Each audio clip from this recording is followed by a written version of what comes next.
I'm sure you guys Guys do all a great set? job.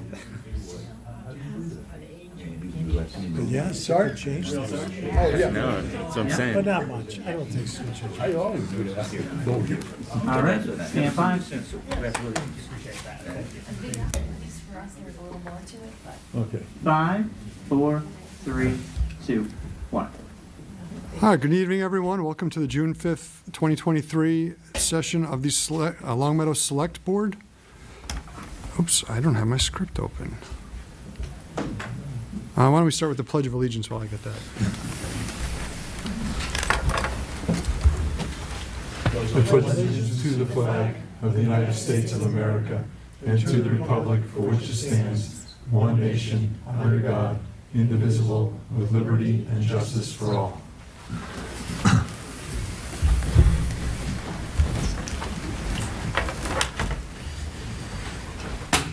This is Select Board Chair Josh Levine. I will be confirming that all members and persons anticipated on the agenda are present and can hear me. Members, when I call your name, please respond in the affirmative. Mark Gold. Here. Dan Zwerko. Here. Tom Lacusa. Here. Vineeth Hemavathi. Here. Hemavathi. Sorry, man. Staff, when I call your name, please respond in the affirmative. Lynn Simmons. Here? Mike Barbieri. Here. This open meeting of the Long Meadow Select Board is convened in person and via Zoom webinar as posted on the agenda and town's website, identifying how the public may join. There is no chat or Q&A function. All the materials for this meeting are available on the agenda posted on longmeadowma.gov. The public is encouraged to follow along using the posted agenda unless I note otherwise. This meeting will feature resident comment. For residents attending the meeting in person, please raise your hand when we get to the comments section of the meeting, and I will call on you to approach the microphone. For residents participating in the meeting via Zoom webinar format, please use the raise hand icon at the bottom of the screen. The meeting moderator will promote you to panelist, unmute you, and give you permission to speak. If you join the webinar by phone, dial *9 to raise your hand and *6 to mute, unmute. Residents who wish to speak will identify their names and addresses only. Each individual is afforded 3 minutes for comments. Please note that this meeting is being recorded and that some attendees are participating by video conference. Please remember to mute your phone or computer when you are not speaking. If anyone in attendance is recording this meeting, please announce yourself now. All right, moving right on to Select Board announcements. 2023 Annual Town Election. The 2023 Annual Town Election is set for Tuesday, June 13th, 2023 at the Long Meadow Community House. Polls will be open from 7 a.m. to 8 p.m. For additional information on this year's ballot and other resources, please visit longmeadowma.gov/elections. Long Meadow Long Range Plan Community Survey. Long Meadow's Long Range Plan Community Survey is now live. Filling out this survey is the single best way to help Long Meadow build a safe and resilient future, and only takes about 20 minutes.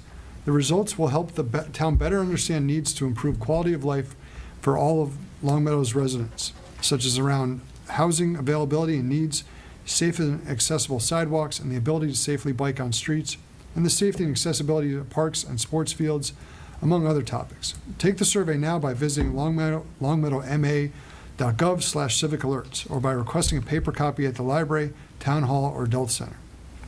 Long Meadow Climate Change Perspectives. Please join the Town of Long Meadow and Arts Integration Studio for a creative exhibit and community conversation focusing on Long Meadow's resilient and forward-thinking, community-scaled climate change solutions. This event will be held at the Long Meadow Adult Center on Friday, June 9th from 4 to 6 p.m. To RSVP and learn more about the event, visit longmeadowma.gov/civic alerts. Okay, do we have any resident comments?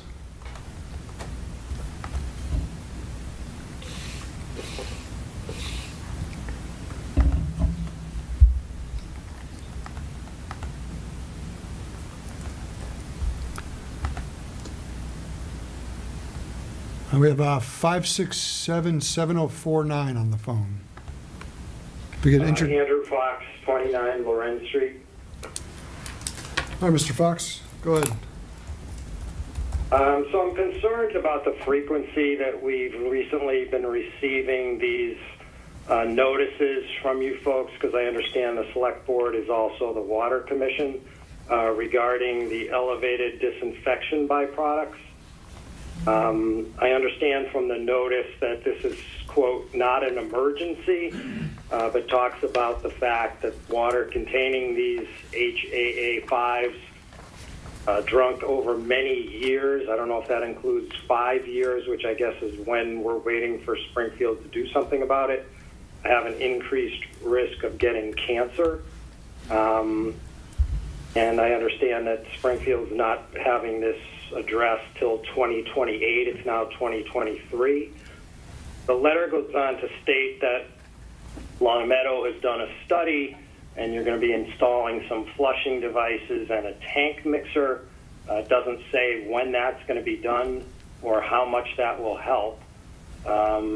It also talks about the fact that perhaps residents can obtain home water filters to reduce exposure, which to my mind raises the question then as to why the town is not purchasing a water filter to install in the system itself that I assume would do the same thing for everyone, as opposed to having individuals do it themselves on their home lines, or at least have some type of bulk purchase program to reduce the cost of everyone getting these filters for safety and a proper water supply. So I don't know what information you folks can offer residents because this notice is a notice, but it seems a little incomplete with information.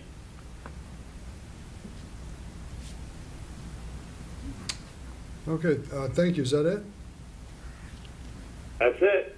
All right, thank you very much. Just wondered when we can get information, because I know you're also the water commissioner and you're not supposed to have a back and forth at the meetings, but it seems to be no other time in which to reach you folks to get an answer.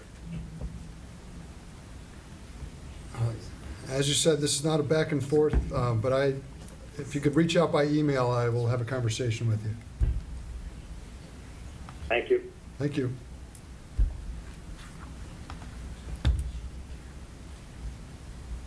Okay, anything else, Mike? Nope. All right, any select board comments? Go ahead, Mark. Just a quick update from the Pioneer Valley Planning Commission's Metropolitan Planning Committee on Long Meadow Route 5. It's not getting any sooner and it's not getting any cheaper. And I don't need to say anything more than that those of us who thought that we might be redoing Long Meadow Street in the next 2 years, it's unlikely, and the longer it takes, the more expensive it gets. But it's still on the list, and that's the good news. The problem is it's getting pushed out. Anybody else? Go ahead, Mark. Dan. Thanks. Yeah, I just wanted to say, so over the past couple of weeks, I continue to get trash complaints. Obviously, we saw on the correspondence, we're going to talk about one later on, but the south end of town on Long Meadow Street, I'm getting complaints from the same household. Waste Management has acknowledged that as well. So I know we brought them in front of the board last year. I do think we should bring the trash Waste Management in front of us again to get a better understanding of their practices, and are there still issues that we can work with them on as well. So that's something I just wanted to mention. Furthermore, just today, Mr. Fox spoke about the water as well. So as we're going into next year, I think this is something that we need to look at as a board. 2028 is way too long to address the water issue that we have, and we can't wait for Springfield to fix the issue, because maybe there's still going to be an issue in 2028. We don't know. So I think we need to get some answers from the town and see what we can do as water commissioners to assist. Also, regarding Memorial Day, I attended, Tom attended, Vineeth as well. Lynn, thanks for showing up as well. Tom, thank you for a nice presentation, speech as well. And Lena, I just appreciate her efforts organizing the event, and it was a really nice event to see so many people show up. So that's all that I had. All right, anybody else? Okay. Moving on to the town manager's report. Okay, I have two items that were published on the report, and one addition. I had trouble uploading it this afternoon, so I'll just have to read it, and we'll add it to the report and agenda later.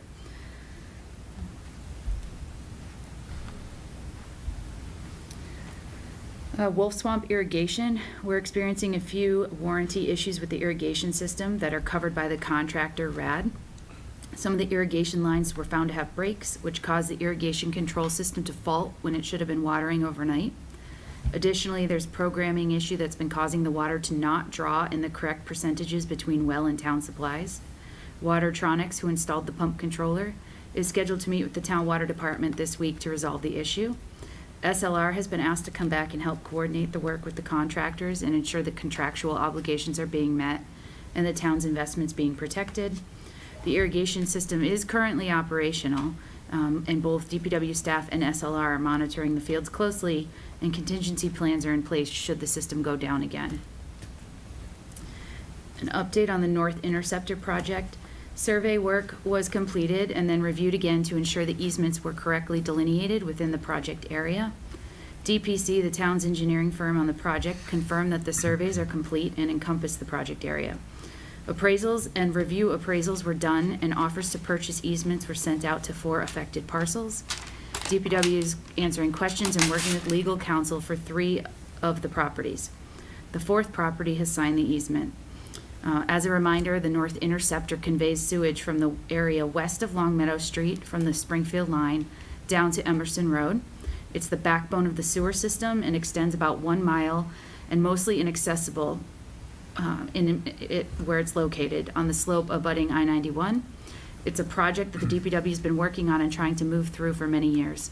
The line's old and in poor condition and difficult to maintain when it blocks and overflows. To replace this line, the easements are needed. As I mentioned, there's 4 affected properties and compensation offers have been sent. And this may likely need to come back to town meeting for votes to fund those easements, depending on the outcome of the conversation with the other 3 properties. And then the last update I had was regarding playground replacements. There was a meeting last week. So I'll just provide an update on that. So with the successful funding through the FY24 Capital Improvement Program and Community Preservation Act grant at the annual town meeting, we are working on developing a timeline for the project. At the June 26, 2023 Select Board meeting, so at your next meeting, I'll be bringing a request to revise the ARPA plan that was voted by you on January 3rd of this year.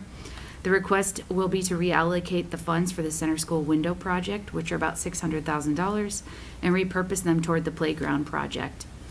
Recently, an initial meeting was held with the superintendent of schools, the assistant superintendent, the 3 elementary school principals, the DPW director, facilities director, and myself, along with Emmy O'Brien, the town's architect on the project.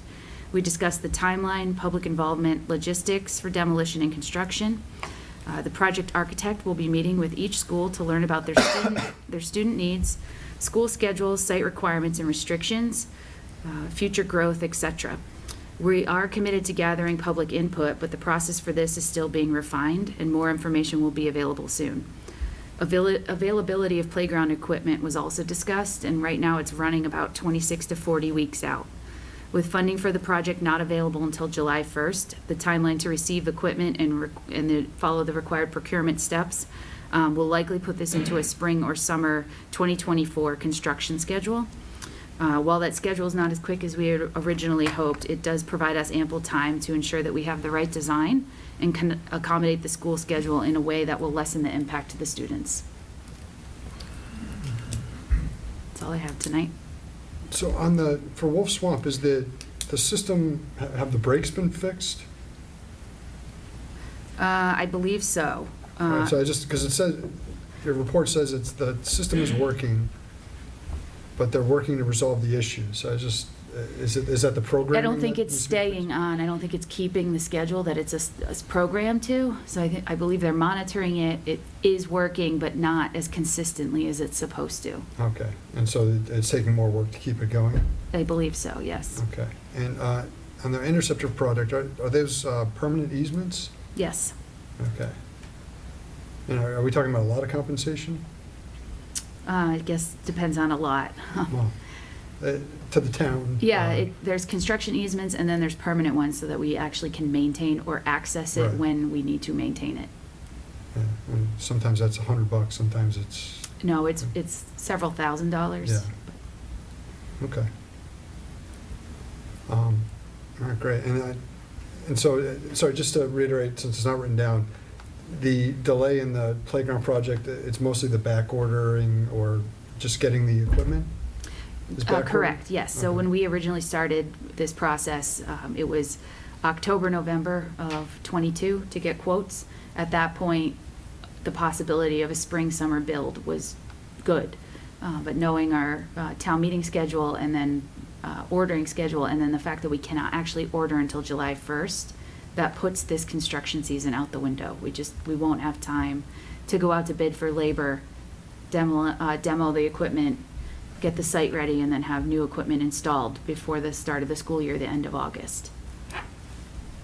That's unfortunate.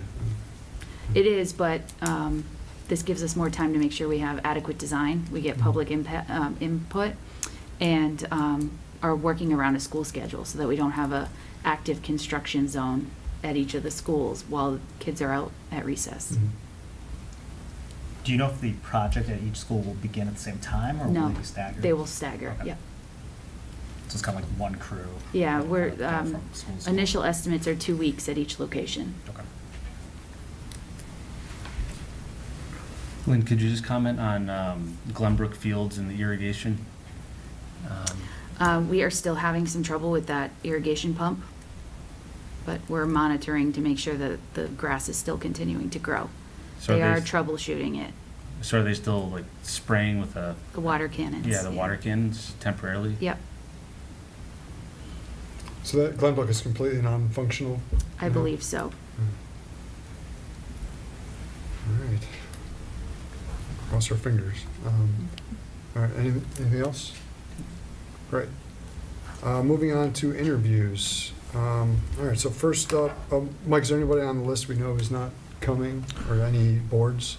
Let me pull it up and I will let you know. But I believe the first two are definitely here right Okay, now. so for the audit committee, Matthew Schoen. I apologize if I said your name wrong. No, it's perfectly fine. Good evening, everyone. Good evening. Is this mic working? Oh, that's fine, yes. Yeah. They all work. All right, introduce yourself, name and address. Hi, everyone. My name is Matthew Schoen. I live at 294 Ellington Road, and I'm here to seek reappointment to the Audit Committee. Okay, and are you applying for one of the 3-year terms? Yes, I'd be seeking to get add on to the next 3-year term that expires, so 2026. Right, I've been a okay. member of the committee for 6 years, so I'm coming to the end of my second term, and I think it's worth maintaining the membership we have, and I want to keep being a part of the town in an effective way. So I think the audit committee is important. We've recently suffered an unfortunate loss. Pete Landon was a member of the committee for quite some time. It was instrumental in getting the committee established. And so it's one of our central concerns, frankly, is increasing our membership. I believe we're right at the edge of having an effective quorum. So there's 5 appointed members with 2 alternates, and I've got 3 people on staff, including myself. So in order to remain functional, it's important that we increase our membership and certainly maintain the ones that we have. So it's a concern I'd like to bring to you while I have you and your attention now. And frankly, to the extent that we can encourage folks with either a finance, law, or business background to apply, I think we should. I think you just did. All right, any questions? Just, Mr. Schoen, thanks very much for being on the audit committee. I think it's one of the more important committees we have in town. So the question is, do you as a member of the audit committee have, objectives or things that you'd like to see the audit committee doing that it is not currently doing besides just dealing with the outside audit, in terms of audit, actually going out and doing some audits beside working with an outside auditor? There's 2 aspects, I think, that are important to that question. One is the audit that is currently performed now by, I'm going to say Mellinson, but I know they were bought by Mark. Right. But it continues to be the central, I think, most important goal of the committee is maintaining that audit operates properly and that the audit committee serves essentially as an outside way of access. So if there are issues that the staff at the independent auditor have getting the audit done, they can reach out to us. And it's another conduit information to ensure that the audit is done properly. I think that's our primary goal. I think the statistical tables that are at the back of the annual report reflect our overall and lengthier interest, not just from a year-to-year perspective, but over time, of keeping track of the major issues that affect the town financially. So we pay attention to the trends in OPEB, for example, and we pay attention to the trends in the debt management of the town, and ensuring that those numbers are going in a way that are useful, and if they're not, if they're trending in a negative way, to bring it to your attention. Hey, we're tracking this issue and it's a concern to us. So I know that we've always been sort of up against it when it comes to like Prop 2.5 limits, and as long as the housing market remains solid, it's in a position where it's in a position where it doesn't affect the town. But if there was a downturn, it's something we have to be mindful of. We certainly wouldn't want any threat to services to the town to be a surprise to anyone. So I think to the extent that we can maintain our eye as a committee on those longer term trends, we serve the town in that way as well. One of the things we ask our auditor to do, and they have done in the past, is make a focused inquiry into a particular department or area of the town's expertise on a year-to-year basis. And while I don't see the audit committee as some sort of star chamber with the ability to review anything that they choose to, I do think it's important to make a detailed look into one aspect of the town or another, particularly if there have been concerns. So that's my overview to that Great. particular question. Thanks, that's a great answer. My only other question is, can you tell people on your committee who may be associates to come here and sign up for voting membership? I wish I had associates to offer you. Oh, okay. I have 3 members in total. And of course, the concern for that is if there's an issue with attendance, Right. I believe I lack a quorum at that Right. point and we can't function. So I need everyone I've got as it stands right now to operate. And it would be better for the committee and give us better continuity if I had more members. But frankly, the committee would benefit from having additional staff. But if you can't have an absence because you don't have a quorum without one, it makes it tougher to operate. So to the extent you know anyone with the relevant credentials and interest, please direct them our way. Thank you. Lynn, do you ever call out specific committees that we're trying to recruit for in the town manager's report? Not in the town manager's report. We've done specific targeting on social media. We did it for the Board of Assessors when we didn't have a board and needed them to set a tax rate. But we will if there's quorum issues. Yeah, okay. For something like this where we're getting close, good idea. All right. I would agree. All right. Any other questions? Thank you all for your time. Thank you very much. All right, next up for the building committee, we have Thomas Ewing.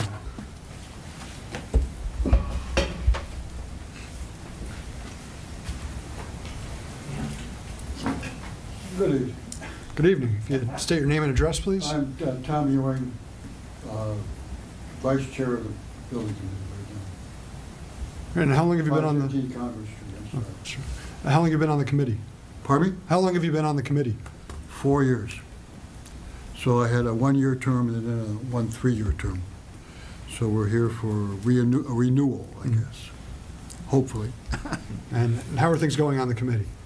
Goes good. We're pretty active. Well, Mary Beth keeps us on our toes, and I think that we should probably be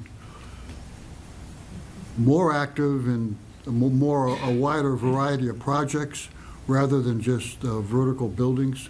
That's my personal opinion, but right now I think we're pretty good.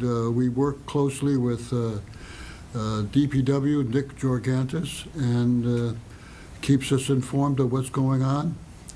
I was on the roof at, I'm a roof consultant, and I was on the roof at Center School, so Nick was planning on doing some work over there in the summertime, and I agreed with his efforts and made a couple suggestions, and so we worked well together.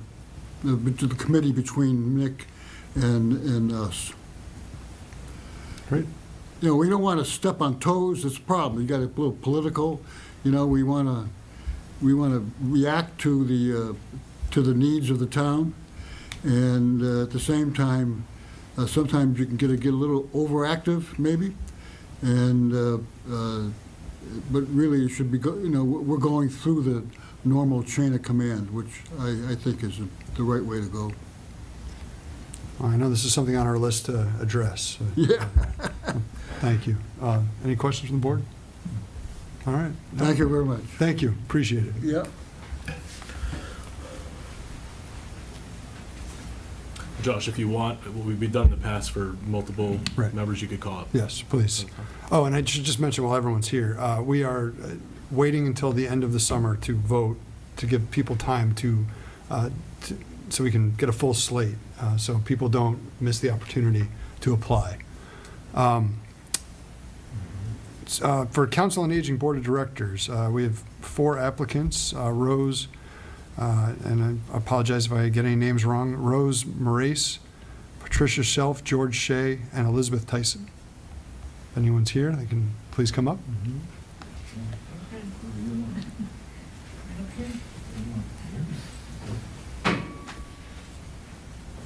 All right, great, we got all 4. Thank you, darling. If you could all introduce yourself, name and address. Sure. Okay, here we go. We'll start over. You want to start from the left to the right, or what? Start at my right. I have a question, if I can ask that Well, first. You want let's to know who I am? introduce I'm us. George Shea. But the question, is this where the select board normally meets now? And is the school committee meeting here too? Yes. Okay, because the We're last meeting- time we were involved, Serena was over at the old town hall, the select board was sworn in, so We're that's why. we're meeting here until they replace the air handlers. They're going to start Okay, this summer. okay. But, so you'll find us somewhere. All right, I'm going to defer, just give it to Sure. Rose first. Okay, hi, I'm Rose Morace. I live on Longfellow Drive. I'm a lifelong Long Meadow resident, and also I taught, I'm a product of the Long Meadow Public School System, and I also taught in school here for 40 years. And since I've been retired, I looked for something to do, and I found my niche. And I really enjoy being on the Council on Aging. I'll stop there because you might have some questions. Oh, thank you. And, yeah, send the mic over. We'll keep going down. Okay? What's your address on Longfellow? What number? 46. Right. Right at the corner of Colton Place and Longfellow Drive. Yeah, right So down I'm center, still yeah. in the school environment, Yeah. which is wonderful. It really is. It keeps me alive. Good. My name is George Shea, and I'm on Duxbury Lane, next to Williams Middle School. Short version of this, I represented the teachers, custodians, nurses, and secretaries, Long Meadow, West Springfield, and so forth, against the school committee attorneys for 40 years. I got to know Rose through that. My wife is the retired chairman of the math department at Long Meadow High, so there was a common contact. Rose decided she thought 2 terms ago that I should apply for this, and I boxed and weaved and dodged her. Of course, what did she do? She went to my wife, and I applied in the next term over. So here I am for my 3rd term. I'm vice chair of the COA Board of Directors now. We've got a nice building over there. There's still a lot of questions that come in. I'm just talking to some of these people out here. Nice building, but questions about certain things, but not the end of the world. And hoping that I can get reappointed for a 3rd term. I'm vice chair now, and I still have time on this term as a vice chair. I'll stop at that point. Most people won't believe I stop at that point because I keep talking, but I will. What are you smiling about? Thank you. Hi. Try to follow that. You really? Hi, I'm Patty Self. I live at 5 Homestead Boulevard. I grew up in town, product of Long Meadow School System, and then I started teaching in town. I did not live here while I taught because, as you can imagine, every grocery store visit is a parent conference, so I wasn't here for 35 years, but did come back after I retired. And upon retirement, really needed to find something to keep myself occupied. So I've been involved in town with the town clerk's office. I'm presently a warden for the elections. I'm a steward with Friends of Fanny Stebbins. I also volunteer at the Adult Center. And let's see, what else do, and I also come into contact with a number of people through the JCC. I'm one of the water aerobics instructors there. Once we get back in the water, I do come into contact with an awful lot of people during the day and listen to their concerns. So I'm pretty good about reaching out to the public and getting their ideas about things. So I thought because of that, I might have something to offer the Council on Aging. I think they're doing an awesome job. I mean, not everybody wants to continue. If somebody doesn't want to continue, then it's time for someone new to come in and take their place. And I'm kind of hoping that maybe I might be the person. Have you talked to anyone else on the COA about what the board does? Well, Rose has been kind of like, come on down. And I am in contact with Sandy every time we have an election meeting. So yeah, I need to know a little more, obviously, about what goes on. But I am interested. Well, thank you for applying. Yes, thank you. Ms. Tyson? Good evening. My name is Elizabeth Tyson. I live at 108 Maple Road, and I've been here a little over 50 years. I started on the COA board, and in 2013 was elected to be the secretary.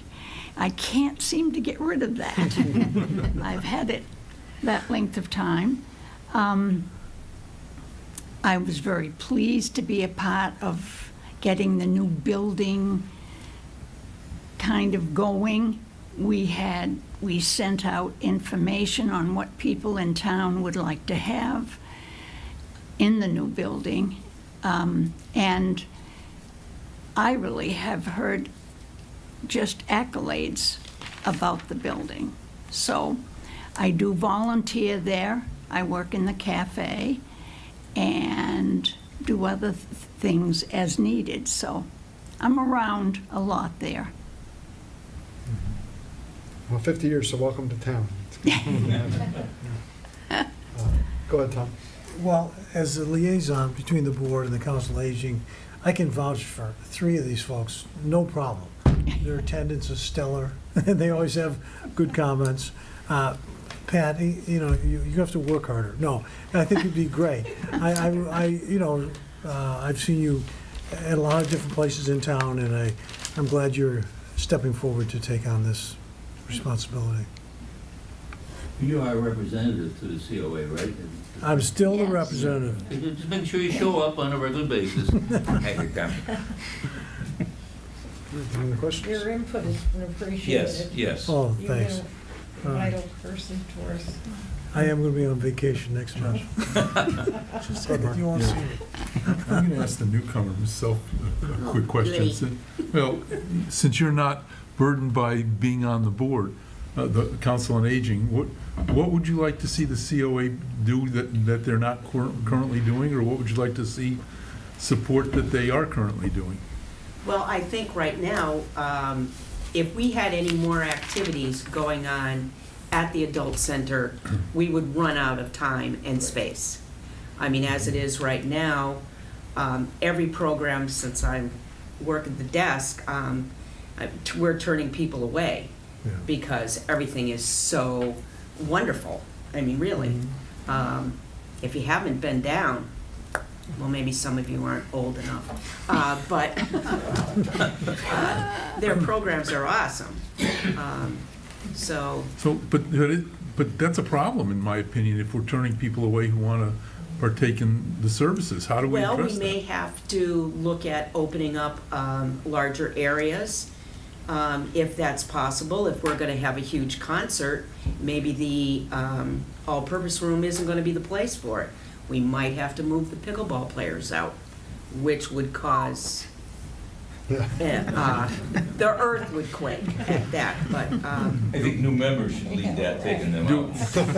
Do it in the community house, seriously. I mean, Well, yes, call the Park and there are Rec certainly- department and use the community. I mean, we seem to be focused on the adult center because it's such a new building and new facility, but frankly, after 3 years, if we've outgrown it, there are times to move some certain programs or consider moving programs other places. Now, I'm a strong believer that the COA, the board is advisory to Jim, but I think that, you know, you can encourage him to expand his thinking of, you know, if it makes sense to do something in the community house, or makes some sense to do something somewhere else, or have double sessions, or repeat a lecture because it's getting twice as many, you know, people looking at it. I think that to me is one of the strengths of the Council on Aging, the Board of the Council on Aging, is really taking the voice of the people who, like you said, you run into in the supermarket,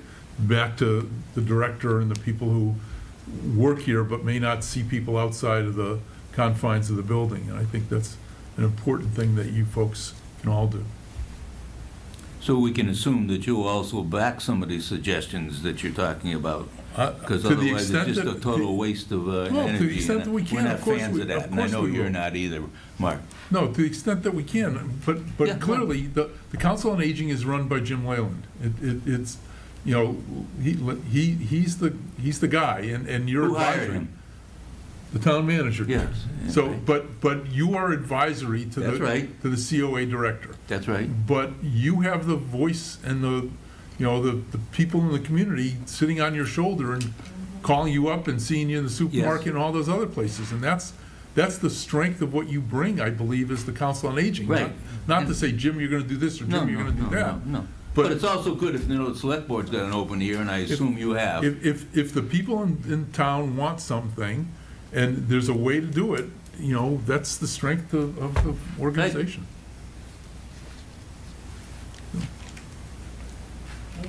Any other questions? No? All right. Thank you very much. Thank you. All right. Thank you. Thanks for coming. Thank you. Thank you. Thank you. Thank you. All right, Energy and Sustainability, we have Liz Bone, Gary Levine, and Greg Link.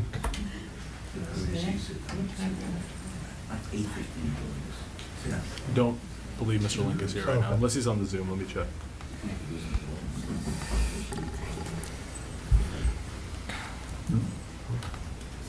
Okay, introduce yourself. I'll go. Liz Bone, 34 Elizabeth Circle. Gary Levine, 207 William Street. So, Liz, you're applying for reappointment. Any initiatives that you've been working on, or anything you want to discuss? Sure. So we've been working with Homeworks, which is an energy, works with, God, what's it called? Mass Saves, and they're doing energy assessments for us. And we've done, I think it's 135 already this year versus 116 that we did all of last year. And so we are just trying to help our residents save money and also lower their carbon footprint. We did an Earth Day event, and we cleaned up a lot of areas in town with the help of volunteers.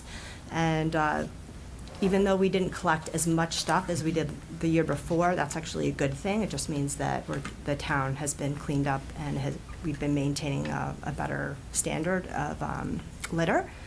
And this Friday, Andrea and I are going to be part of the, I think it's called Community Stories Community Stories on Climate Change. So we're going to have a table and talk to students and community about energy and climate change and carbon footprint. So are you getting good feedback on Homeworks? Yes. Like anything else, I've heard 2 complaints, but I've never heard anything good. Right. But I didn't realize there had been that many assessments done, so I'm glad to hear Right. that. I mean, I think there'll always be glitches here and there in that kind of industry, but on the whole, we've had good feedback, and I think it's good that a lot of people are signing up, and here, using this forum, I would like to encourage more people to sign up. If you get a complaint, is the committee sending that back to Homeworks? Is there still a relationship? Are you working with them? Okay. Yes, they come to a lot of our meetings. Oh, good. Okay. We Zoom, so we discuss those issues, and we try to work it out with the homeowner. Okay, good, thanks. All right, Gary, so I know you're very active in the Long Meadow Pipeline Alliance. And so we just had this come up with the DEI committee with Lark. We have a concern, and just, I want you to be aware of it. I don't know if you're aware of the open meeting law, but anything, basically, if you're on the committee, you can't discuss committee business or the quorum of people outside of a meeting. And so, want to make sure you're aware of that and how you think your work with the Energy and Sustainability Committee can interact with the Long Meadow Pipeline. Okay, good question. First of all, they're coming to me tomorrow to do the work that they came to assess, homeworks. So I'll tell you afterwards if I have any complaints. Okay. Okay, they have to come to Tell me us to do too. work. I'll tell you too. In my mind, I don't think it interfere. I mean, they're complementary to each other, but they don't, whatever's discussed at the Energy and Sustainability Committee's meetings, I can't see it interfering with my work on the Long Meadow Pipeline. They're complementary, but there would be no need to reveal any information that came out. I would not do that, number one, from an ethical point of view, and I just don't see it coming up. Well, it's not about revealing. The open meeting law is to make sure that anything that happens in the group is public knowledge, so Okay. you can't discuss. Go ahead, Mark.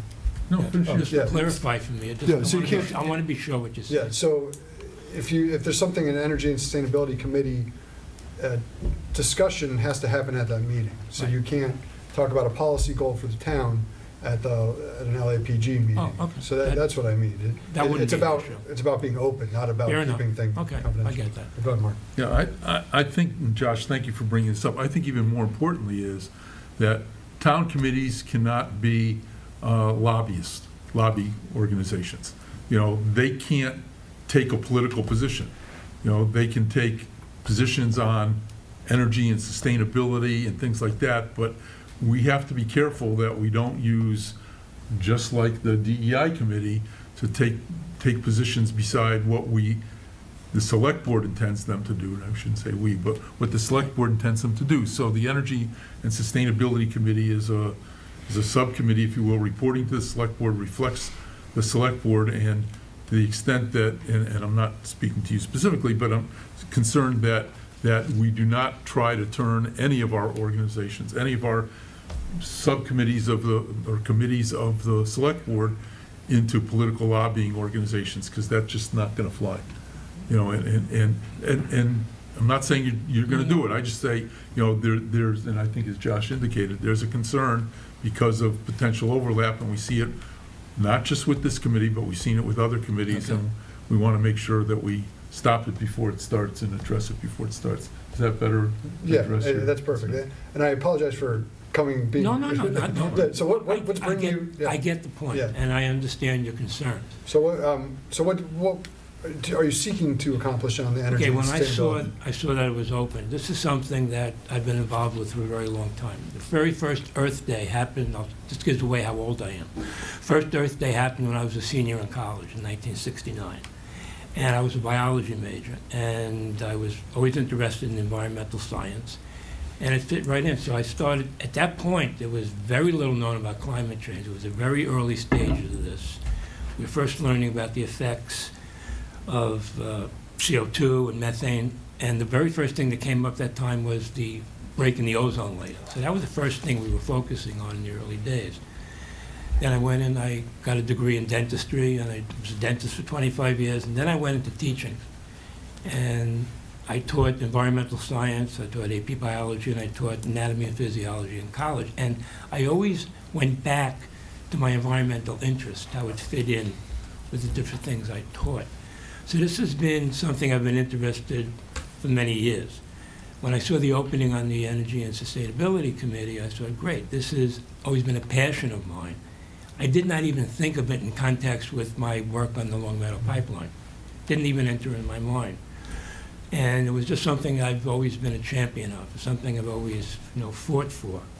And just seemed to fit in with my own life, a perfect fit to get involved in something like this, to make the town greener, to reduce the carbon footprint, which I think everybody is guilty of having too much of a carbon footprint. I mean, to do this as through homework, to reduce it for individuals, to find out what we can do to reduce it for the town in general, and for the country and for the world. I mean, as time has gone on, more and more people are realizing this isn't just some crazy scientist saying, oh my God, the sky is falling. It's real, and we have to address it. And I would love to be working on that for the town and my neighbors. Simple as that. Oh, thank you, Gary. Any other questions? Tom? Yeah, actually, Liz, you may be able to answer this. Yeah. But, when we were for recycling plastics, there was a point where we were getting money for that. Has that changed? I know it's with China, they lost interest. Yeah, so that was a few years ago, and basically America built up their markets, so they were manufacturing it and using the materials that were recycling now in the U.S. instead of sending it to China. It just took a few years for America to get the infrastructure up again. Okay. I think right now we might be paying a little bit for plastics, but we're getting paid for the paper. That's a hot commodity right now. So Right. it's always fluctuating. It's never the way that our contract with the MRF works now is that we have a fluctuating number each month of how much we're getting paid or how much we're paying. And previously, before, we had a 10-year contract where we were always getting paid. So Right. things change. So then things are improving in the plastics side of recycling? Yes, for and getting glass, money? because we lost a huge glass plant up in New Hampshire, I believe, or Vermont, and another company built up a factory in the last year and a half, I believe, so they're taking glass again. Great. I knew you'd be on top of that. The other question is, a lot of the weight for our trash is in food waste recycled, all Yes. those onion peels Yes. and lettuce leaves. 40 to Don't- 50%. And is there any movement from your committee to try to capture that energy and recycle it into soil? Well, I would say the best thing for people to do in town as individuals would be compost at home. Yeah. And there are companies that will come to your house and you pay them, very little money to collect compost, so you can actually have it taken away like you do with your trash. And then I hope for Long Meadow to have the schools to compost. There's a lot of food waste coming out of schools, so that's something that perhaps a recycling coordinator could carry in the next budget to start something like that, as I've done in my job. And I have all my 5 schools composting now, so. Great. Thank you. Yep. I don't know if you have anything to add to these comments? No, I mean, I can't imagine teenagers wasting food. That's unbelievable to me, but. It's a lot of food waste. I know. We've collected I'm not- over, I think, 35,000 pounds of food this That's year, insane. so. No, it's great that that's being addressed, really. Great. Thank you. Anybody else? All right. Thank you, Liz, for replying, Gary for replying. Thank you. All right, next up, we have Historical Commission, Sarah Morgan and Jonathan Fine. Or not?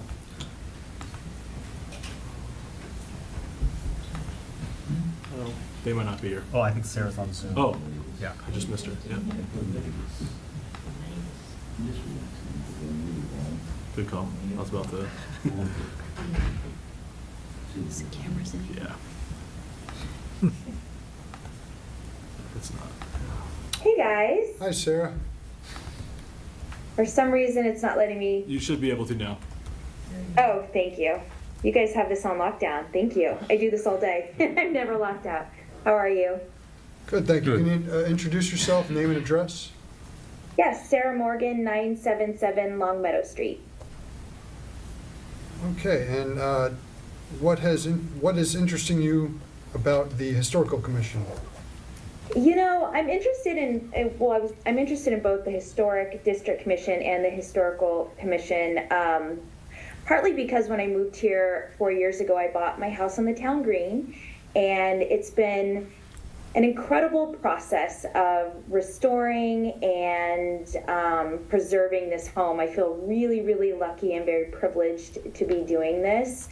And I went through the process of some updates on my house, and it was fascinating and enlightening, and there are so many incredible ways that we can restore our home without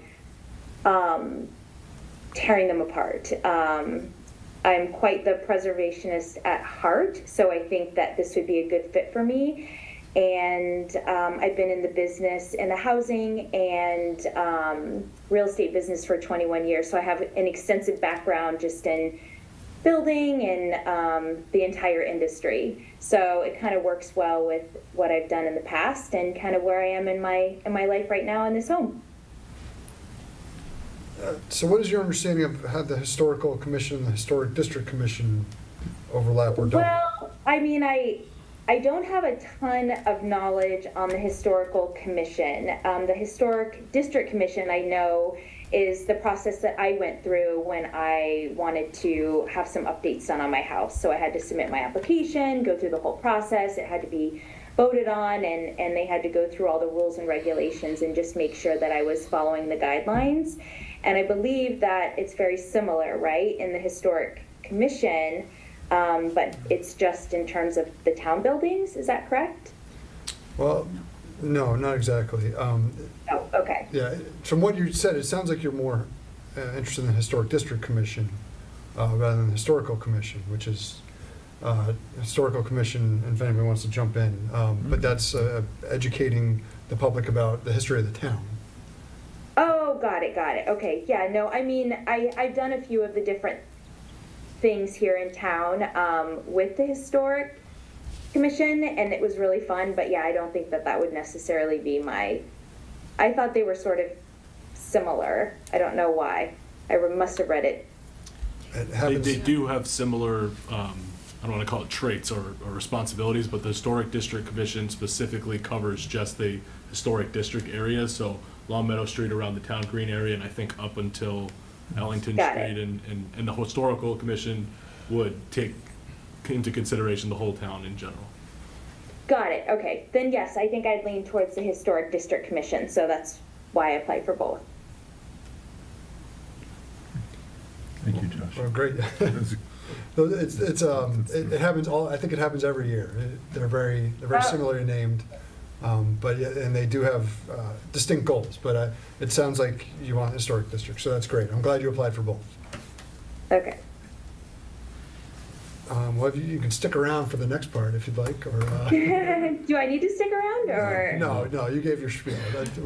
Okay, great. Yeah, thank you for calling in. We appreciate it. Yeah, thank you so much. All right, and so we have three more on the Historic District Commission. Sarah, I will not attempt your last name, Fernandez. Jonathan Jordan, Sarah Morgan, and Andrew Topier. I don't believe Sarah's here. All right, if you could both introduce yourself. Jonathan Jordan, I live at 756 Long Meadow Street. Andrea Topier, 132 Kenmore Drive. Great. And Andrea, you're both already on the board. How long have you been on the board? I've been on the board. Commission. I've been on the commission as an alternate for 3 years, so this would be the first time going on as a full regular member. Great. I think I went on in 2019, but this is the end of my second term. Okay. Yeah, I can't remember if it was two 2-year terms or if I finished someone's 1-year term and then took a 3-year. With COVID, who knows? Okay. And have you been active on the commission? Yeah, I mean, we're both at pretty much every meeting. Yep. Yeah. Sure. Why don't you explain? Yeah, what is the Historic District Commission? Historic District Commission. So, basically, yes, we've been charged, right, with preserving. I mean, there's regulatory, right? So there's actually federal, state, and local statutes, laws, guidance. But more than that, really, we're charged with preserving just the character of the town. So one of the big projects that we've both kind of been tackling lately, and the one that is really keeping me wanting to stay on the commission, is the fact that the green is getting younger, right? I mean, I'm 38 years old, and went to high school with Dan, select board, that's where I go. But, so 38 years old, young kids, growing family, and the green itself is also starting to look that way. You're starting to get younger families, younger couples there, people that are interested in trying to preserve these homes with a passion, but also make them livable for families. So part of what that involves is an understanding of what really is, part of that charm, part of that character, but also understanding where there's some flexibility. And the big kind of push right now is in building materials. And that's not just because you're not even just looking at affordability, you're not just looking at inflation, you're looking at environmental concerns, you're looking at the green footprint, carbon emissions and all the rest. So that's kind of something that I'm very passionate about right now in trying to make sure that we're honoring what makes this town so special. We're also being compliant with what we legally have to be doing, but also acknowledging, some of these new realities and some of these new needs of people. So that's why I'm throwing my hat in the ring for another term. Great, thank you. And just to comment on some of the things we've been doing, because as you know, Tim Casey left town, so Cliff Scott is now the chair of the committee. But we've been working with the Historical Commission, and also we hope to pull in the demolition crowd to try and get what we call certified local government. Tom King from the Historic Commission, and what that does, we had an application that didn't go through. We've got to go back again and figure out exactly what we need to do. But if we can get it, it would allow us to be eligible for some of the share of the money from the Massachusetts Historical Preservation Funds, and would allow us to have additional funding in addition to the other fundings that we have for the town. So we're working on that. And just the idea that those three, it's kind of interesting, the woman before me, because it is confusing. But if those three commissions could work a little bit more jointly, we're trying to hope to have maybe some cross meetings and talk about things. Great, I think it's a good idea. Mark? Yeah, my understanding is that the Historic District Commission is supposed to have categories of members. That's correct. And, we're supposed to have architects, we're supposed to have other people. I assume, Jonathan, you live in the Historic District. I'm the director of the library at Springfield College, and I oversee the archives there. I'm also on the Long Meadow Historical Society. So there's a Okay, nice, so I'm that- the only one, so it kind of crosses over nicely. Keep both groups informed, but don't go against the open laws. Excellent. Yes, sir, but you are correct. Basically, some of the breakdowns, I think there's a legal representative, I think there's a real estate representative, which you might have. There's, historical, preservationists, architects might be one of them. And I then, don't know if we have an architect yet. I think we keep Right, I asking think for we one. don't So have- if you know any, please send them our way. and then we have residents, residency from the Green. Yeah, and yes, I do live right. I'm the one with the horrible lawn, so I apologize to everyone up front. So, if I could, one of the other things that comes up here every year, every so often, is, the town's continues to age, and the expansion of the historic district has come up, I think, a couple of times during my tenure, and it has been expanded. Is there any discussion about potentially doing that? Some of the houses that, they were only 175 years old, now they're 190 years old or something like that. Do we want to Well, move some of those houses? don't we go back to 1900? Isn't that We do. sort of the cutoff? Right. So, Right, but we don't, the historic district is actually, Right, geographically, you mean? it's marked out on the map of the town. with a And- few outlier homes. With a here few and outlier there, homes, yeah. and the question is, right, Yeah. do we want to expand that? And of course, in the past when we've done that, we've always tried to get the approval and the consent and the, support of the homeowner whose home you're bringing into it, but So, sir, that had been one of the discussions that we were going back to Tim, basically the idea of, as a homeowner with a historic house, right? You buy them for a reason. You buy them because you love them, but and then you find out what you can't do. so that's always been kind of what our mission set has been. It kind of started a few years ago of, hey, why don't we start to try to, I don't want to say meet people halfway, but start to kind of understand, right? So some of the big changes that have come about is you can have a pool now, right, in the back if it's not, right? So we're trying to make it so that people volunteer to want to. But yes, the idea of expanding the footprint to include some of these 1,700 built homes and 1,800 built homes that do technically lie outside the geographic area, outside the purview of the rules, we're trying to have them almost come to us. We're trying to make it a place of, if it's reasonable, if it's responsible, if you're being attentive to the needs of the town and the home, we're probably going to approve it.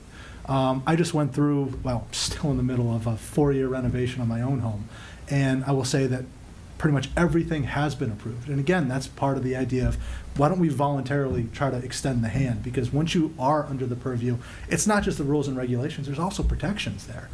So as a homeowner, there is some benefit to it. If you're ever looking to sell and things like that, there are some tangible benefits.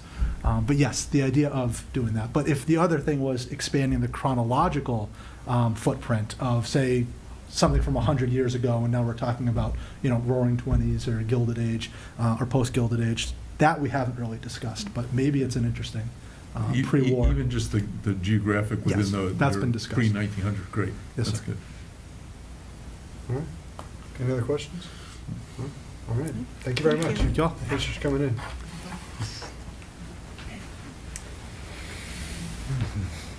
Okay, on to old business. Mike, the agenda I'm looking at doesn't have any minutes on it, but you sent out We have minutes. there's one more topic before old business. Oh, I'm sorry, yes. Mr. Dunkerley, sister city agreement with Takikawa, Japan. I apologize. No apology necessary, you got it perfect. Oh, no, I meant for skipping over. Oh, no apology necessary for that either. So I'm Paul Dunkerley, I live at 232 Kenmore Drive, and I'd just like to thank the board for allowing me to come before you and make this presentation in support of a couple of the documents, letters from city officials from Takikawa, which were included with the agenda. So I think those letters kind of speak for themselves in terms of the desire on the part of our friends from Takikawa, which, for those of you who don't know, is located on the northernmost island of Hokkaido. It's an agrarian type of area that exists there, and just for kind of comparative purposes, it is beautiful, and it's kind of like going to central Maine. That's what the weather is like. So warm summers, and there's a picture of me from this past February walking down the street, and there's 8 feet of snow on either side of me, and that's after they removed it. So snow removal is one of their great successes. How did this relationship start? So, glad you asked. So this relationship is now 17 years old. And it's actually started as an offshoot of an existing relationship between Takikawa City and the city of Springfield. There was a cultural exchange that existed there prior to the one with Long Meadow. And unfortunately, due to circumstances that were unknown to us and out of their control, there were some safety issues that occurred, and Takikawa ended their relationship with Springfield in this regard. They are still sister cities, and whenever the Japanese officials visit here, which is annually, they always make sure they make a courtesy visit to the mayor of Springfield, in this case Dominic Sarno. But beyond that, there's really no formal activity or interest in terms of pursuing this further with them. So 18 years ago, when this relationship ended, a local person by the name of Sue Root, who's part of the Massachusetts Hokkaido Association, and Massachusetts and the prefecture of Hokkaido have had a relationship for more than a century, suggested that Long Meadow might be a good choice to try and pick up this program. She knew Laurie Snyder, who is a teacher here at Long Meadow High School and our specialist in East Asian Studies. Laurie also spent 2 years in Japan right out of college in what they call their JET program, so she speaks and reads Japanese. Laurie also lives here in town. So it started from there with an opportunity for us to have a cultural exchange. And what has blossomed from that over the last 17 years is something amazing. So every year, pandemic years excluded, Takikawa sends a teacher and 2 students who stay with us for about 10 days. They stay with local families. And then for a shorter period of time, typically 4 to 5 days, they'll send what they call the junior ambassadors, which is made up of 6 to 9 students from the high schools, and assorted city officials, usually 2, 3, or 4 people, depending. And other than the city officials, everybody stays with a Long Meadow family and gets to learn and experience what America is about and what Long Meadow is about. Every 3 years, roughly, we go to Takikawa and we bring a group there, And we spend 4 days there where our students, and in fact our teachers, have spent time and lived with Japanese families while we're there.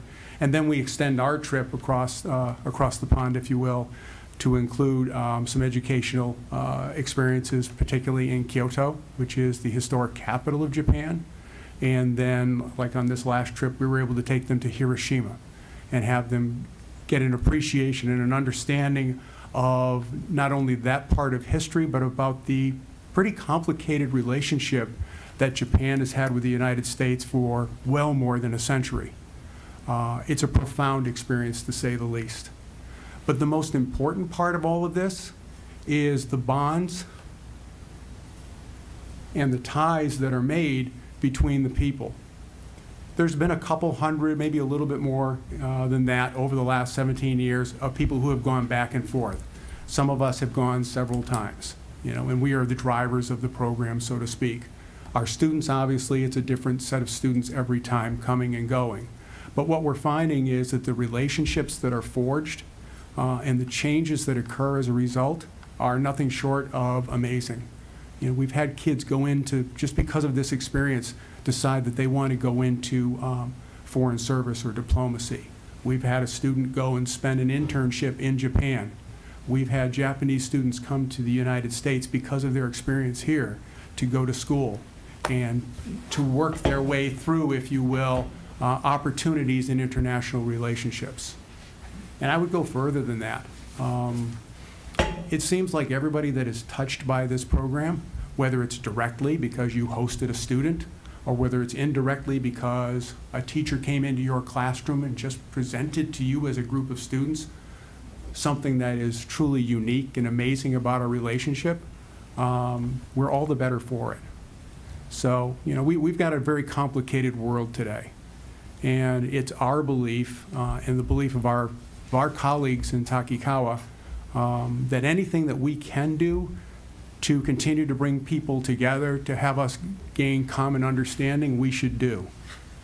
So you probably are asking, well, sounds like this works pretty well. Why are we asking the select board to endorse a sister city relationship? And the answer is pretty simple. We want to make sure that this goes on in perpetuity. This is definitely and positively run through the schools. The dollars and cents that are associated with this come from the participants and those of us who are drivers of the program. There's almost no school dollars spent on this per se, and we're not asking for any financial endorsement or obligation to be imparted by the select board. What we're asking the select board and the town to do is to recognize this program and this effort and to be in support of it, so that as it goes on and goes forward, and whoever it is that takes my place and calls, Lynn or whoever the town manager is and said, hey, I've got a visitor from Takikawa. Could we make an arrangement to have them see the senior center? Or they would really like to talk to maybe you, Lynn, about how government works in the United States, because government here and government there work very differently. And they're fascinated by what we do, and especially the town hall type of government that we have here in Long Meadow. And I've got to tell you, I'm equally fascinated by how they're structured as well. Mm-hmm. Every time I go over, I've got more questions. Whether it's, seeing Chief Dearborn at the fire department, who's always been such a gracious host, and, him explaining everything that we do and mutual aid and concepts like that. Mutual aid is something that we all know about.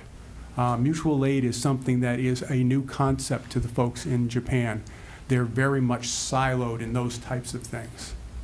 We've had some just kind of amazing experiences. Last visit before COVID hit, they were asking about how we care for our elders.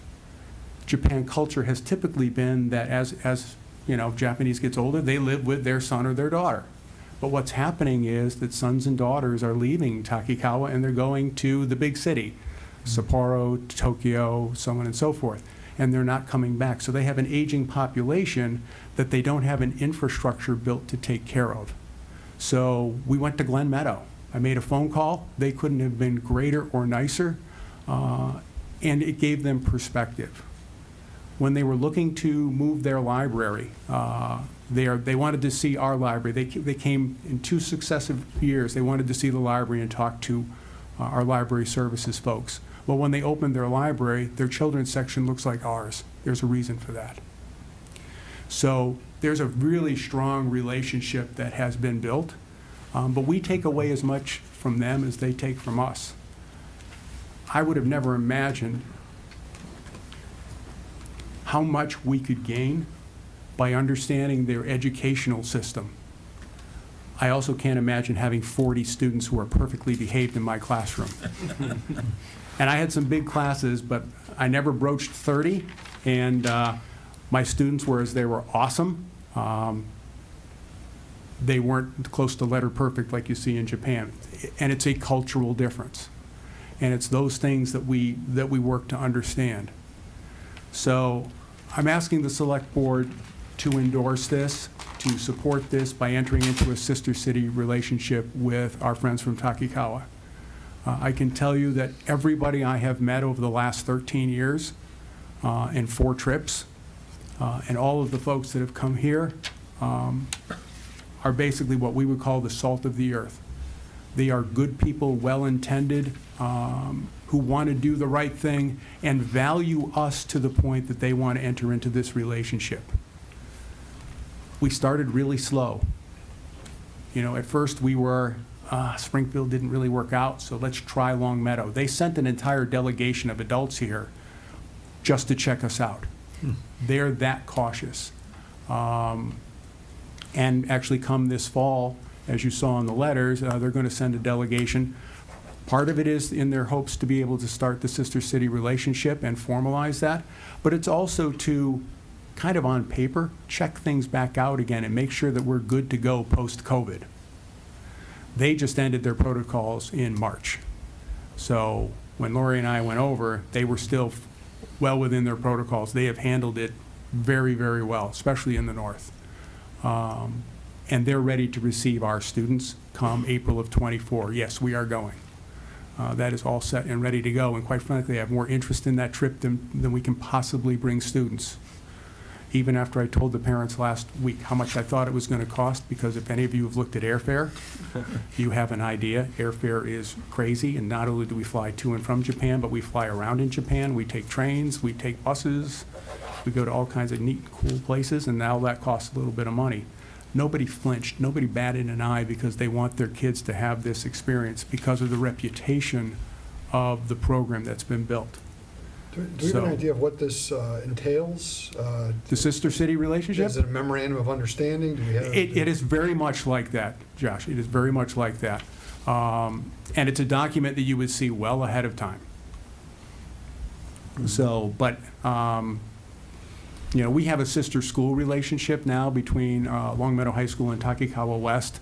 And basically it just speaks to the fact that we have a valued relationship and we want to continue, and we are committed to continuing that valued relationship. There's no dollars and cents associated with it. There's no specifics associated with it. It's all about intent and commitment. Tom? Yeah, Paul, is this, so you mentioned that this was a relationship they had with the city of Springfield. Was that in like the early 90s, 93, 94? It may have started that early. I can't really speak to that specifically. Because I had a student who was involved in a program with Springfield being a sister city with a city in Japan, and I bet it still is. And yeah, that was a great program. We're lucky to be able to inherit that. Yeah, it's an amazing program. Does it involve any teaching of Japanese here? So we don't have Japanese as a formal program at the high school, but what does happen is the students who are going to travel to Japan, there are meetings that are required of them, and we work with them on some very elementary Japanese. Okay. It's very helpful. Having said that, Japanese is one of the most difficult languages there is to learn. But if you can imagine how difficult it is to learn generally, English is as difficult for them to learn as well. By the way, English is taught in all the schools in Japan to all students. It's a requirement. So they can understand us pretty well. Yeah, okay, Great. And likewise, we can understand them. Josh, Go ahead, Lynn. in your packet, you'll see the letters were addressed to the school superintendent, and school department. We received our letter today. It came in today's mail. So there is a letter to me to make this request for the sister city agreement, and to just speak to what it entails. I believe that if it's something the select board would like to do, there would be some formal signing ceremony in the fall when they are here. Yeah, that would be correct. It would be small, but it would be formal, something we could probably do right here. And I don't know how to ask this. Are we going to anger Springfield by doing No. this, or any bad feelings? No, how do I put this delicately? The relationship between Springfield and Takikawa is maintained because the sister city relationship document is in place, and it's Takikawa that maintains the relationship because of how they view these things and how they honor these things. They do not enter into them lightly. No one, to the best of my knowledge, from Springfield has traveled to Japan in my time being involved here at the high school and with this program, and that is now 20 years.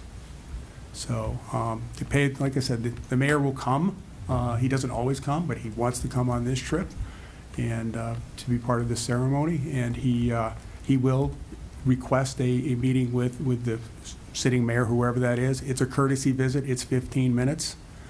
They'll visit a couple of other people they know, and then they'll be right back here.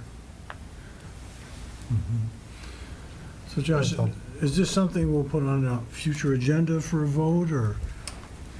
What do you- Yeah, I don't think we can vote on it now.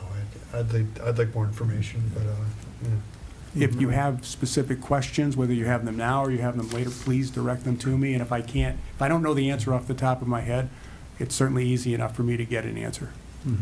Go ahead, Mike. And just two comments. One is I was here the last time they came. It was a phenomenal visit, and I think it was really, really worthwhile. Also, I've been to Japan for business purposes a few times, and can endorse everything you said, Paul. I think Thank you. it's an amazing opportunity for people to be there. One of the strangest experiences I've ever had was being toured through the Tokyo Edo Museum with the section of the bombing of the carpet bombing of Japan by Tokyo, American people, with my Japanese hostess who was explaining to me what was going on. And you get a real different sense of history when you see it, what they've created in a museum, and I'm sure that's what you get. I think it's a phenomenal opportunity for our citizens and our students and everybody to learn. When you say it's a different culture, you don't have a clue what it is. Right. Until you get there, it's a different culture. And it's Until you really go. important to learn. Although I've got to say, when I went the first time, when you say you don't know what to expect, you don't know what to expect. But there were two things that struck me. One, even though I just described school classrooms with 40 students that are perfectly behaved and all of that, and by the way, not a lot of technology even today. We have far more technology in our schools and with our students in our classrooms than they do. But kids are kids. And they were just awesome, tremendous kids, which is probably part of the reason why they get along so well with our Long Meadow kids, because that's another group of awesome, tremendous kids. They just mesh. Kind of students are students. So I was struck by the similarities. And the other thing that I'm struck by is the warmth. They really want us to come and see them, and they really want to be here, and they want to see this program continue forever. And maybe I'll just kind of conclude with this. So the mayor is now driving this, and Mark will tell you, everything moves slow. Okay, they are very methodical in what they do. So Mayor Maeda has been mayor for 8 years. He was head of the Takikawa International Exchange Association for years and years prior to that, private businessman. So he's been involved with this since the get-go, since long before Long Meadow. And we were sitting at dinner, and he was talking to me about the fact that they would like to do this, and he said, Paul Sensei, I'm going to run for election 2 more times. And he said, I have to start now thinking about making sure that we do everything in our power to further this relationship when I am no longer mayor. Now, he just got reelected literally last month, and he's looking at the future beyond, 8 years beyond this point. That's how they're thinking about it. The International Exchange is thinking that way. Everybody would like to see this relationship continue, and this is one of the ways in which they see that we can together make sure that that happens. So I'd like to thank you all for the time, and thank you for considering this request. And again, if you have questions now or questions later, please feel free to direct them to me, and I will get you your answers. Thank you very much. Thank you so much. you. Have a pleasant evening. That's great. All right. Thanks. Okay, now on to old business. So Mike, I mentioned, you sent out minutes, but they're not on the agenda, you just couldn't add it on? Yeah, so there's, just to give you a brief background, there's some issues since Thursday with uploading documents to the agenda. On Friday, I created a new version of that agenda and sent everyone an updated link. I didn't want to create a new link today because that would have provided confusion for the people who, that were attending this meeting today for interviews and so on. So I will upload it after the meeting concludes, so it doesn't mess up any of the current links, but Okay. it's a problem that I figured out what was happening, and it most likely won't happen again now that Okay. it happened. But I think that was the May 1st minutes. it was May 1st, yeah, and if you didn't have time to go through them, you can defer them till I next meeting. I looked at them, yeah. Josh, I mean, they came in late. We were talking with Mike before the meeting. Technically, the minutes are the minutes, the minute they're issued, and so whether we approve them or not, they're still out there if people want to refer to them, not only the fact that we also have recording. So I'd like to suggest maybe we defer the formal approval. They're there, they're available. If people really want to see what was talked about, they can see it, but we can vote after we all get a chance. Generally, turns out Mike knows what I said. It's not, typos and Right, yeah. stuff like that, so. Okay, yeah, that's fine by me, unless anybody else is okay with that. That's fine. All right, next up on old business, we have the fiscal year 2023 town manager annual evaluation. So we all answered, rated Lynn, and gave some comments in 10 categories and general comments. It's on the agenda if anyone is curious. Lynn, I'm sure you looked at it with, couldn't wait to open it up. And as you can see, like last year and every year since I've been paying attention, great reviews. Everyone's very happy. Feel very lucky to have you here. And any areas of improvement I think are relatively minor. And as you can see by your just stellar ratings. So we thank you as always. And we had so many good things to say about you in our executive session today that we ran out of time to discuss what we want to do. So we are going to have another executive session in a couple weeks to talk about any changes to the contract, anything we're going to do. So, and I thought after we have that other meeting, we can formalize some comments on what we want to discuss with you. But again, you're doing a great job, and any areas of improvement are minor, and I know that you are great at taking criticism constructively and getting better. So thank you very much. Thank you. And we'll to be continued. Mark, go ahead. Yeah, I just want to just make a quick comment that Lynn, if all you got were great, that doesn't do anything. We're trying to Right.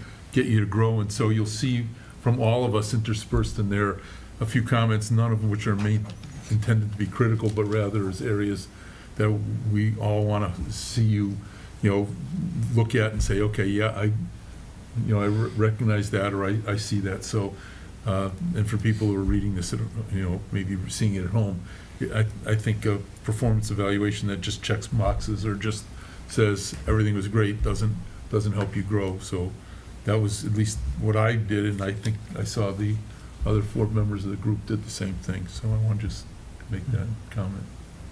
Tom?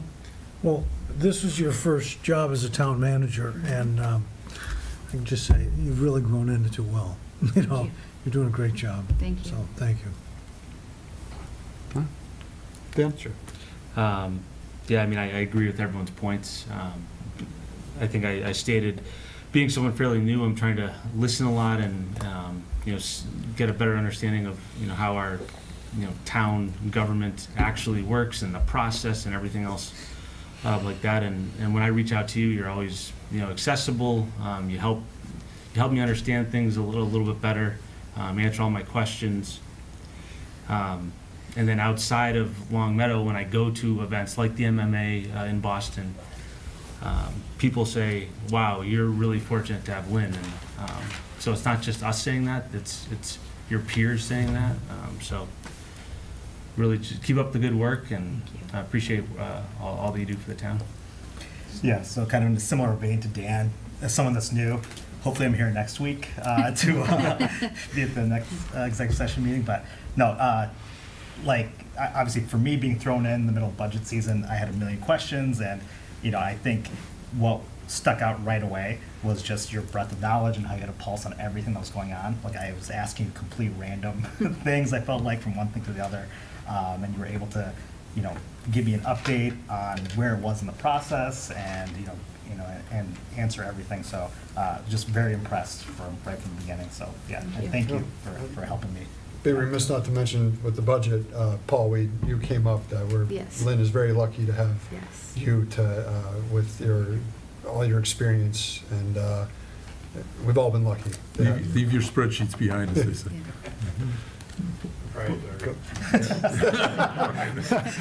So the dose of reality for me is that you got here and you were just kind of feeling your way around, and then we went into a 3-year mess, and so now that we're hopefully putting that behind us, we're really looking for you to be able to do the things that you always wished you could do, but we're too busy responding, you and Chief Dearborn, responding to all the COVID requirements and that kind of stuff. So hopefully we're really just now starting to go after things. So and that's where I'm looking to make some really great progress next year, 2 or 3. Great. Okay, next up, we have the legal RFP recommendation and appointment. And these are, again, not on the agenda, right, Mike? These have been... Yep, these were... They will be uploaded. They've been supplied to us. Correct. I have a conflict of interest on this issue. I spoke with Massachusetts Ethics Council, and so I have to recuse myself. So Mark will be taking over as chair for this part of the meeting. Do I need to leave? No.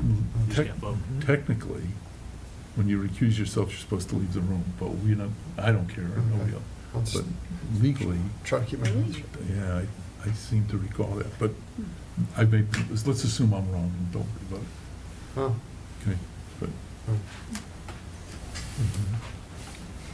No, you don't go anywhere. Oh, no, I was thinking about Or it. you can stretch your legs too. Yeah. No, go ahead. It's not. So where we are right now is that we had asked Lynn quite some time ago to look at appointing, reappointing legal counsel, and frankly, in the past, it had kind of come up the first week in July, and we just said, sure, the same old thing.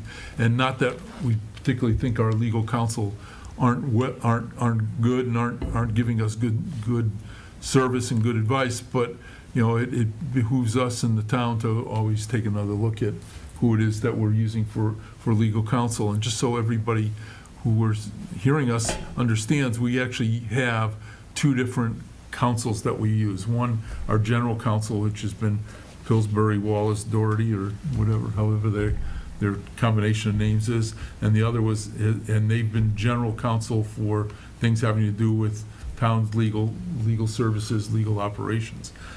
And separate from that is Sullivan and Hayes, who have been our legal counsel relative to labor and negotiations, and both labor contracts for unions and also contracts for other things. So they're our employment attorneys. And so, Lynn, I know that we went out using a formalized process, going out for bids from a number of organizations, of legal firms around the state, actually, looking for bids on both of these. We came back with general bids. You came back with some better information at that point. I think a few weeks ago or a couple of meetings ago, the select board asked you to talk with the department heads to find out if they had input into the service they're getting from our legal counsel, because primarily they do deal with department heads, not so much with the select board members. And so maybe you want to then now pick that up and tell us what you've got and where we stand. Sure. So we reviewed the 8 proposals that came in and had a general discussion about it. And I apologize, the memo was late today, but we will be uploading it to the agenda so the public can follow along with this afterwards. So after reviewing this and looking at the price proposals, for town council services, we were really enthusiastic about the submission from Mead, Tallerman, Costa. As you see in the memo, but also in the RFP response, they gave us an option of 3 different fee structures. We really liked that option. We also liked that they had office hours that would be dedicated to the town once a month. That's not something we currently have, and we thought that could be a benefit. Their hourly rate is also the lowest of all of the submissions that we received, and they had an enormous amount of municipal clients. So after that, we all did discuss talking to other communities. I myself talked to a handful and had glowing reviews. Everyone, couldn't actually speak highly enough about working with Mead, Tallerman, Costa, including at many of their recent spring town meetings, the attendance that they provided, which I know we do get from Doherty Wallace as well.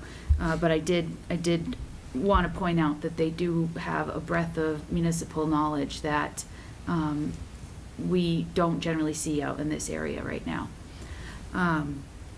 And so the group actually was really supportive of that. So if the board is interested, the group would be very supportive of switching to Mead, Tallerman, Costa. However, we did note that we have been with Doherty Wallace, Pillsbury, Murphy for quite some time. All in all, the group had a fairly, decent review of working with Doherty Wallace. Their hourly rate is about what we saw with the rest of the firms. The $250 an hour for attorneys and $185 for paralegals, which is more than the Mead, Tallerman, Costa, which is $190 an hour for attorneys and no charge for paralegals or support staff. So it's a little bit, I guess it would remain to be seen what the cost savings could be, although I think it's fair to say there would be cost savings if we were to go with Mead, Tallerman, Costa. So that's for general counsel. For labor counsel, we did look at those submissions as well and had a conversation about the current level of service that we're getting, and we felt comfortable staying with Sullivan, Hayes, and Quinn, and also noted that they were the least costly option of those who had submitted. And they do have a substantial reference list for municipal and quasi-municipal clients. Does anybody have any questions for Lynn? Well, yeah, I made Go just ahead. comments at some point. I mean, I appreciate your doing this work. It's helpful to evaluate this from time to time. But I haven't changed my opinion. I think I have a lot of friends in Boston, and one of the things I like about them is that they're so different than I am. But when it comes to having lawyers to represent Massachusetts, Western Mass situations, I just wouldn't feel comfortable with it. I'd rather go with a local group, and we've been well represented for a long time by Pillsbury, Murphy, Wallace, and I just think that again, the divide between Western Mass and Eastern Mass is pretty significant in my view, and I'd also like to keep our spending local. I would think if we had situations where there was a conflict of interest, where Doherty office couldn't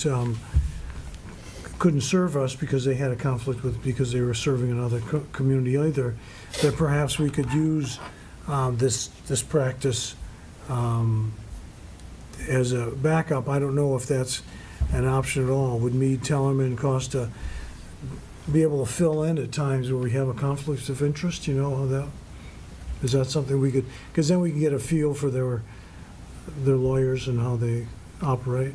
Yeah, I would have to reach out to them, and you would need to appoint them special municipal counsel. But in the last conflict of interest issue that we had, where we had trouble finding an attorney, I did not reach out to them because I knew they had submitted a bid. And I didn't reach out to any firm that had submitted a bid, so I wanted to stay Okay. very neutral on that, which limited our selection of attorneys at that time. Okay, thanks. Yeah. Thanks. Yeah, I also, I agree with Tom. I think it's important to have local representation. I think Doherty, Wallace, Pillsbury, and Murphy has done a good job for several years in the town of Long Meadow. No issues that you've noted in the memo or with conversations that you've had, at least that I know about. One thing I was thinking of, I do like the town hall. You said it was town hall, or it's like a Office hours. Office hours, yeah. So I do like that idea, the principle of it. I just wonder if maybe that's something that we could work with Doherty, Wallace, Pillsbury, and Murphy as part of this potential expanded relationship. So, just a thought, but I would prefer that we have counsel local who know the region, as Tom said as well. I think it's important for us to have that local representation, and we've been working well with them over years, so that's my thought. Yeah, I mean, I think, for me, I mean, I am definitely, I think, sympathetic to, or understand the principle of like supporting local. I think looking at this memo, the expanded services that they would offer, I'm talking about Meade, the lower rate, and I think the fact that the department heads, the folks that were, have had the most experience working with our council, that they were all very enthusiastic about potentially, hiring on Meade. That makes me, I think, lean more towards that way and going with what was recommended. But I think this is also the next question. I think is what Mark brought up was that how can we negotiate? Because what can we do and talk about moving forward? Because can we go back to Doherty and say this is what was offered by Meade? Can you come closer to this? Can you offer these things that they've offered? Because ideally we would like to continue a relationship with someone that has historical knowledge, that we have familiarity with, that is local. But yeah, so I guess that's my question, is what the negotiation aspect of this will look like, and how we can kind of figure that out. Thanks. I guess I'm going to throw in my couple of comments here, is that, from time to time, we end up going to an MMA meeting or things in Boston, and we always find out that some of those firms actually have a lot more experience than the Western Massachusetts firms when it deals with municipal law. The gurus are kind of KP law, not something we necessarily want to do, and I'm not sure how affordable it is for the town of Long Meadow. But I really think that the breadth of experience and breadth of exposure benefits the town of Long Meadow. To see, I was kind of, I guess, not leaning too far one way or the other. When I saw the breadth of representation of Meade, Tellerman, and Costa, it said to me that they're getting that experience, and it's Western Massachusetts as well as central and eastern communities in the eastern part of the state. And I think that we have a lot to gain from that broader experience. I think clearly one of the concerns you have right off the top is that their offices aren't local, they're not nearby, but I think if I've learned anything in the last 3 years is everybody can get to you by Zoom, if and they might as well be in the room, and we can certainly be a phone call away. They're willing to be here for town meetings and things like that. I don't think that what had been a true penalty of being more than 50 or 70 or 100 miles away from us, is that penalty anymore. I think we should be looking for somebody who's got the breadth and depth of experience that we've seen from this presentation from Mead and Tallerman and Costa. I think Lynn seems to have done the homework in calling some towns and finding out how they're doing. I know I saw Wilbraham was on their list. I think Ludlow was on there. There are other towns that are moving toward these firms that are more specialized in municipal law, and that's not necessarily a knock on our current representation, but I think we're finding that municipal law is becoming less an impact of their, or less effective in their practice, and what we're seeing is that we're down to one attorney and maybe two, and that's been problematic for us in a couple of instances. And so, given all those thoughts, yeah, I'd love to stick with the local firm, and I'd love to see what we're doing, but I think both financially, we'd be hard pressed to be doing our proper financial due diligence to say we're going to go with somebody who's more expensive, not because we think they're better, but just because we've always been doing that. And so that's why the first thing I wanted to hear, and I think I heard from Lynn, is that we believe that the legal representation we're going to get is going to be at least equivalent and potentially better with Mead, Tallerman, and Costa. So I don't know where we're going to go if we've got 2 and 2, but I think we're going to end up having a kind of punt on this and maybe get some more information. Tom? Well, I worked for the state for a while, and they were paying for people for training, for truck drivers, or if they want to become librarians, or whatever they want to do. And the state would always fund agencies that were in the state of Massachusetts. They wouldn't send people to Connecticut for training or New York for training, unless they had to, Vermont. They'd spend their money in Massachusetts. And I said, well, that really makes a lot of sense, because taxpayers are involved in this. And so when I look at spending town money, municipal money, for people who live in Western Mass, who live in our community, who shop in our stores, that frequent our restaurants, that help our town be the place it is, I want to pay them. I don't want to pay someone in Newton, to spend our money in that town. I'd rather spend it I'd rather bring it to people here. We have not had lawsuits. I've been on the board. We've had very few lawsuits that were surprise lawsuits. There were some that were inevitable that we got involved with, but I think we've been well represented, and so, we can. You can always get someone less expensive, but I think in terms of the culture and what we owe to our own community, I would still support the majority group. Yeah. Thank you, Tom. I completely understand that sentiment, but I guess, and I guess that's why I was asking the negotiation process, because for me, looking at the two proposals, it doesn't seem that close, because it seems like, Mead has more experience, the services that they would provide are of a wider range, and they're, cheaper.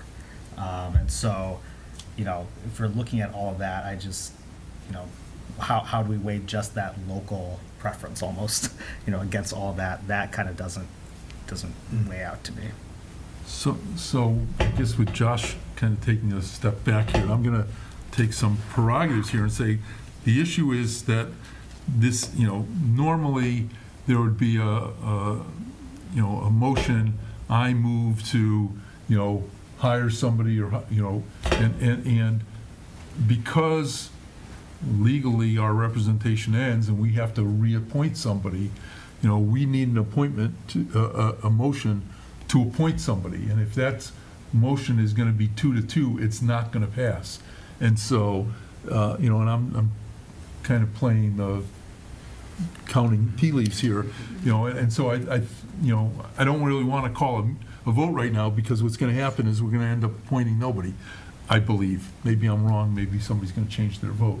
But what I'd like to do is give each of us, the four of us, a chance to potentially talk to Lynn, and see what Lynn can do, what suggestions we have. And I'm not trying to be outside of open meeting law, because we're not going to talk to me and we're not going to talk to each other.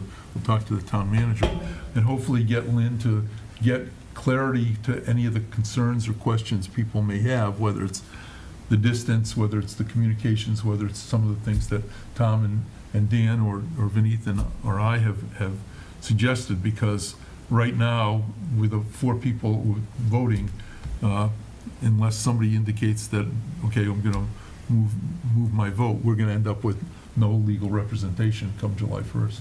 I don't know if anybody has any comments on that. Dan? Thanks. So in terms of references, Lynn, were you speaking with towns that had worked with Doherty Wallace Pillsbury for several years and then they switched over? I would like to see that scenario. And I spoke with one town where that scenario existed. Could you just, touch on that a little bit more in terms of their experience?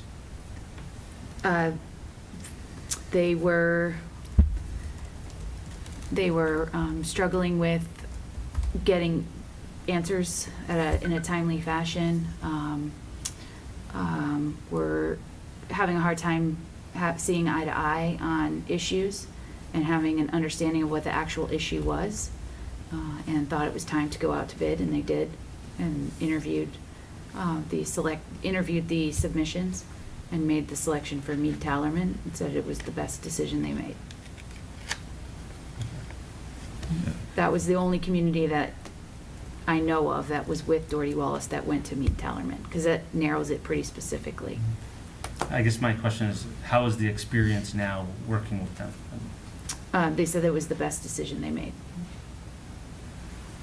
That the service that they're getting, the responsiveness, the attendance at town meeting, they had to sub somebody in at the last minute because of an illness, didn't miss a beat, the preparation with the warrant, the responsiveness on their legal questions, those were some of the feedback I've received.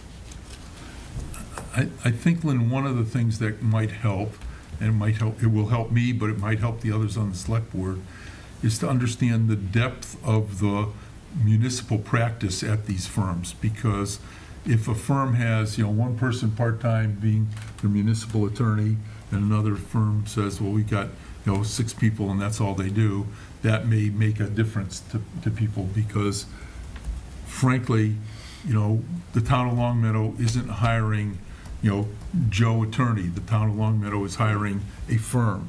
And if that firm says it's Joe Attorney, that potentially is problematic. And I don't know that, but I think that that's a question we need to better understand. I can certainly say that, and I'll use the other example. We're talking about general town council, but I'll talk about our labor council. I know in Sullivan and Hayes that Gordon Quinn, there was something, and he couldn't be a couple, and they swapped somebody in about 15 seconds. It took nothing because they are a labor firm. That's what they do, and they, and my sense was, this goes back a while, but that they're all up to date with what was going on in Longmeadow. And so, when we were in the middle of a negotiation and Gordon didn't show up, the other person who showed up wasn't starting over, and I thought that was very, very valuable to us at the time. And I think I learned a lot from that about legal counsel. So, but anyway, that's one suggestion I would have, Lynn, is that we may look at that. Yeah, and see if and that I know you makes a haven't had a difference. chance to look at the submissions that were attached because it was so late, Right. but they do provide bios of all the attorneys, and they talk about their specialties. So we do already have all of that for every firm that responded. Tom? Yeah, well, I guess the best way to predict the future is by looking at the past. And, I've been on the board 8 years, and as I look at the kinds of legal issues that we've had to deal with that our town councils have had to address, I don't see anything they couldn't handle. And I don't see any reason they wouldn't be able to do research in Western Mass on municipal law in an inferior way to people on the East Coast. I don't think that, people in Boston are that far above what we do in Western Mass that we can't defend our municipal laws. And the past would prove that this group has done it effectively. So. Well, like I said, because in addition, we just got this information late today, what I'd like to suggest we do is carry this over. I would really encourage each of us to ask Lynn any questions that we may have. If you don't want to do that, then that's fine too. But, we really need to make a decision by July 1st with the new start of our new fiscal year. Having said that, that was general counsel. I want to go just work on labor council. The recommendation from Lynn and the department heads was that we, renew our contract or a labor agreement or council agreement with Sullivan, Hayes, and Quinn, right? Mm-hmm. And I just want to hear if anybody has any comments or concerns about doing that. Well, they've been doing a great job all the time I've been on the board. Yeah. No. I mean, I will say that I've had a lot of individual unfortunate interactions with the folks at Sullivan, Hayes, and Quinn about labor issues in Long Meadow. I've been quite satisfied with what they do. I think it's important that in this issue, we have an institutional memory, and this is not a, Lynn, now you've gone through a full cycle, but Gordon Quinn's gone through 3 full cycles. And believe me, I've been in lots of labor negotiations. The other side of the table, as great as they are, they have phenomenal institutional memory, and we need that to help the town. Bringing in new negotiators here, it's tough enough, Lynn, throwing you in the 1 year and after somebody's done it a couple of times. So I think it's a great idea, and what we're going to do is also just defer that vote also to the next time. But it sounds like, unless somebody has any other comments, that we don't have any true concerns about Sullivan, Hayes, and Quinn. Dan, do you have any comments or Benita? No, I have no concerns. Okay. The only thing I would add on that labor one is just to point out that it was the least costly option as well. So not only did we get the benefit of the historical knowledge and we had a great working relationship, it is the least expensive option. Okay, so I'll make a motion that we accept Sullivan, Hayes, and Quinn as our counsel for negotiations. Our labor council? Labor council. For fiscal year 2024. Okay. I mean, that's what we're. Yep, for 2024, yeah. Okay. Thank you. Second. Don't mean to put words in your mouth, Tom, but that's, okay, so the motion's made by Tom and seconded by Dan. Are there any other comments or concerns or questions? I'm not recused on Labor Council. Oh, well, No. welcome back. Welcome It's back. all yours. Yeah. What do you want to say? No, go ahead, please, finish up. So you get to vote. Yes, I will vote. Okay, great.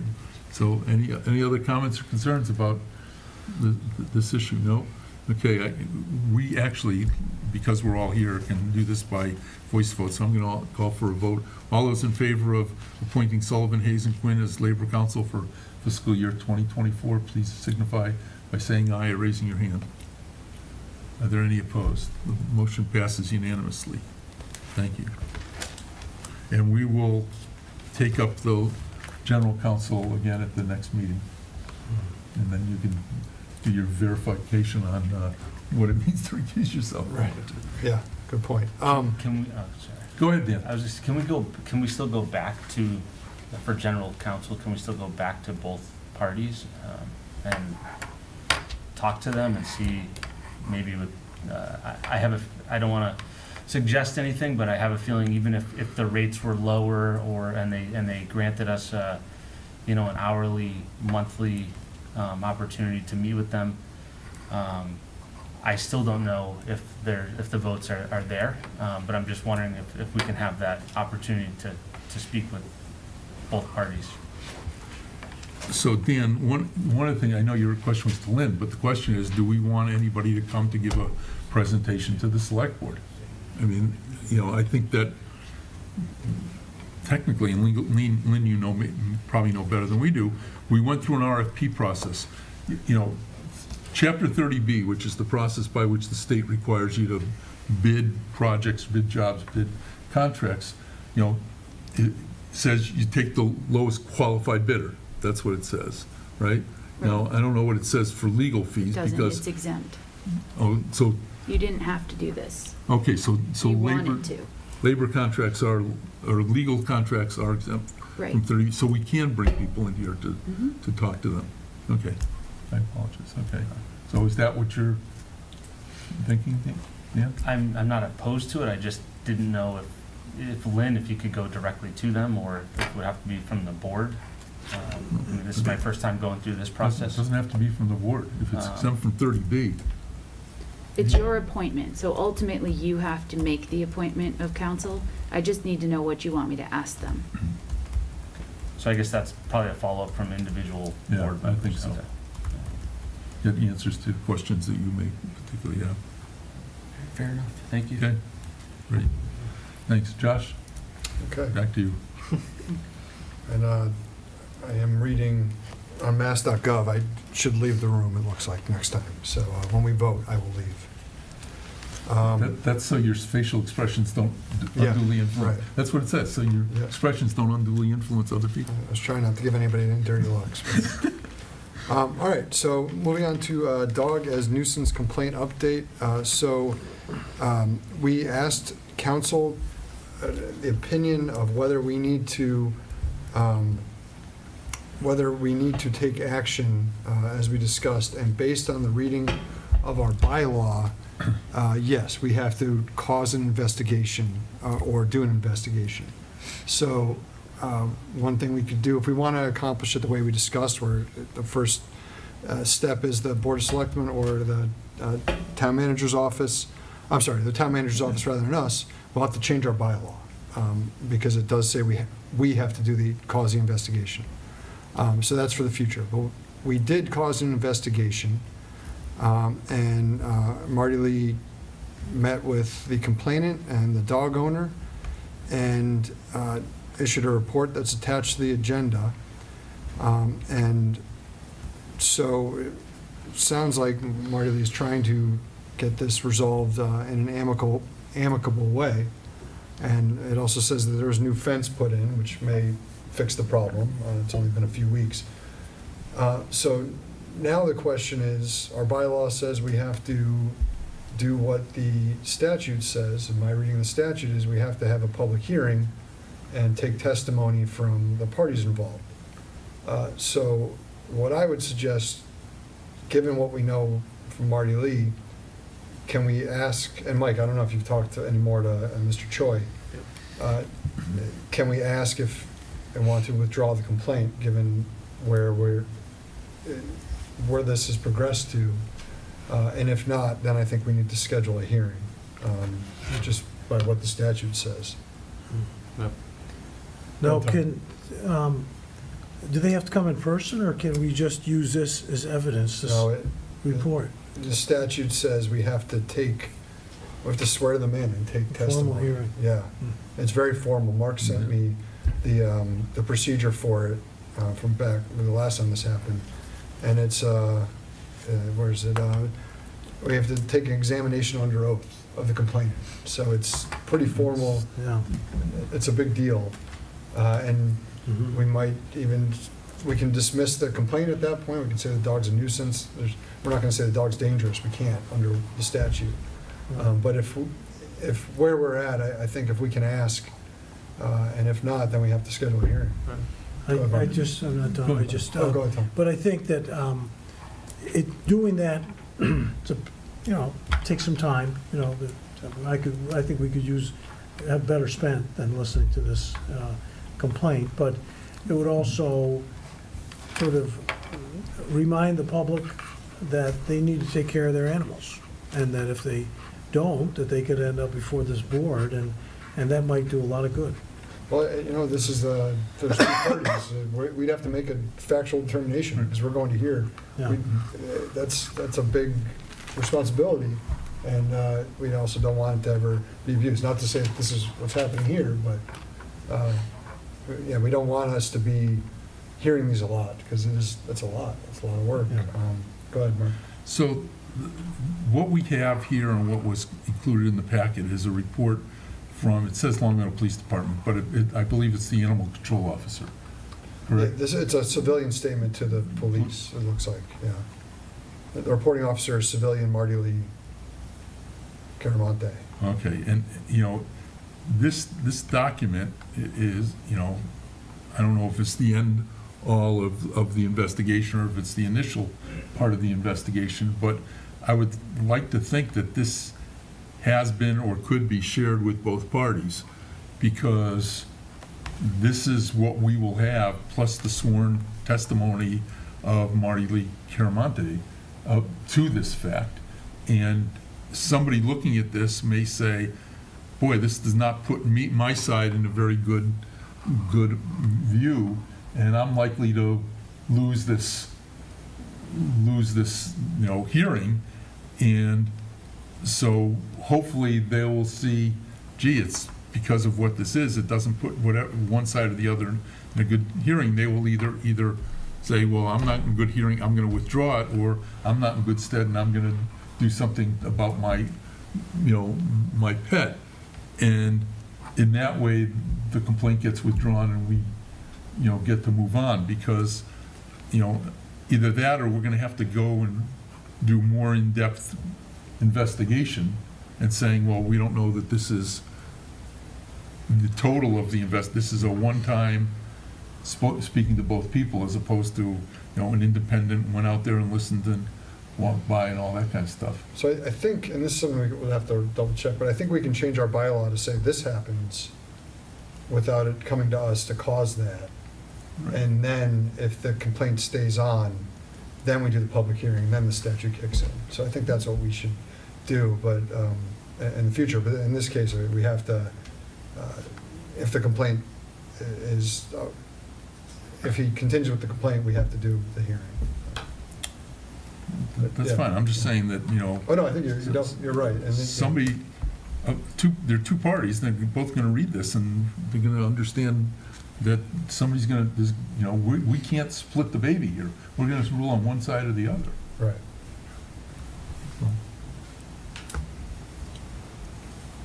All right. Anything else on that before we move on? So are we going to go take this back to?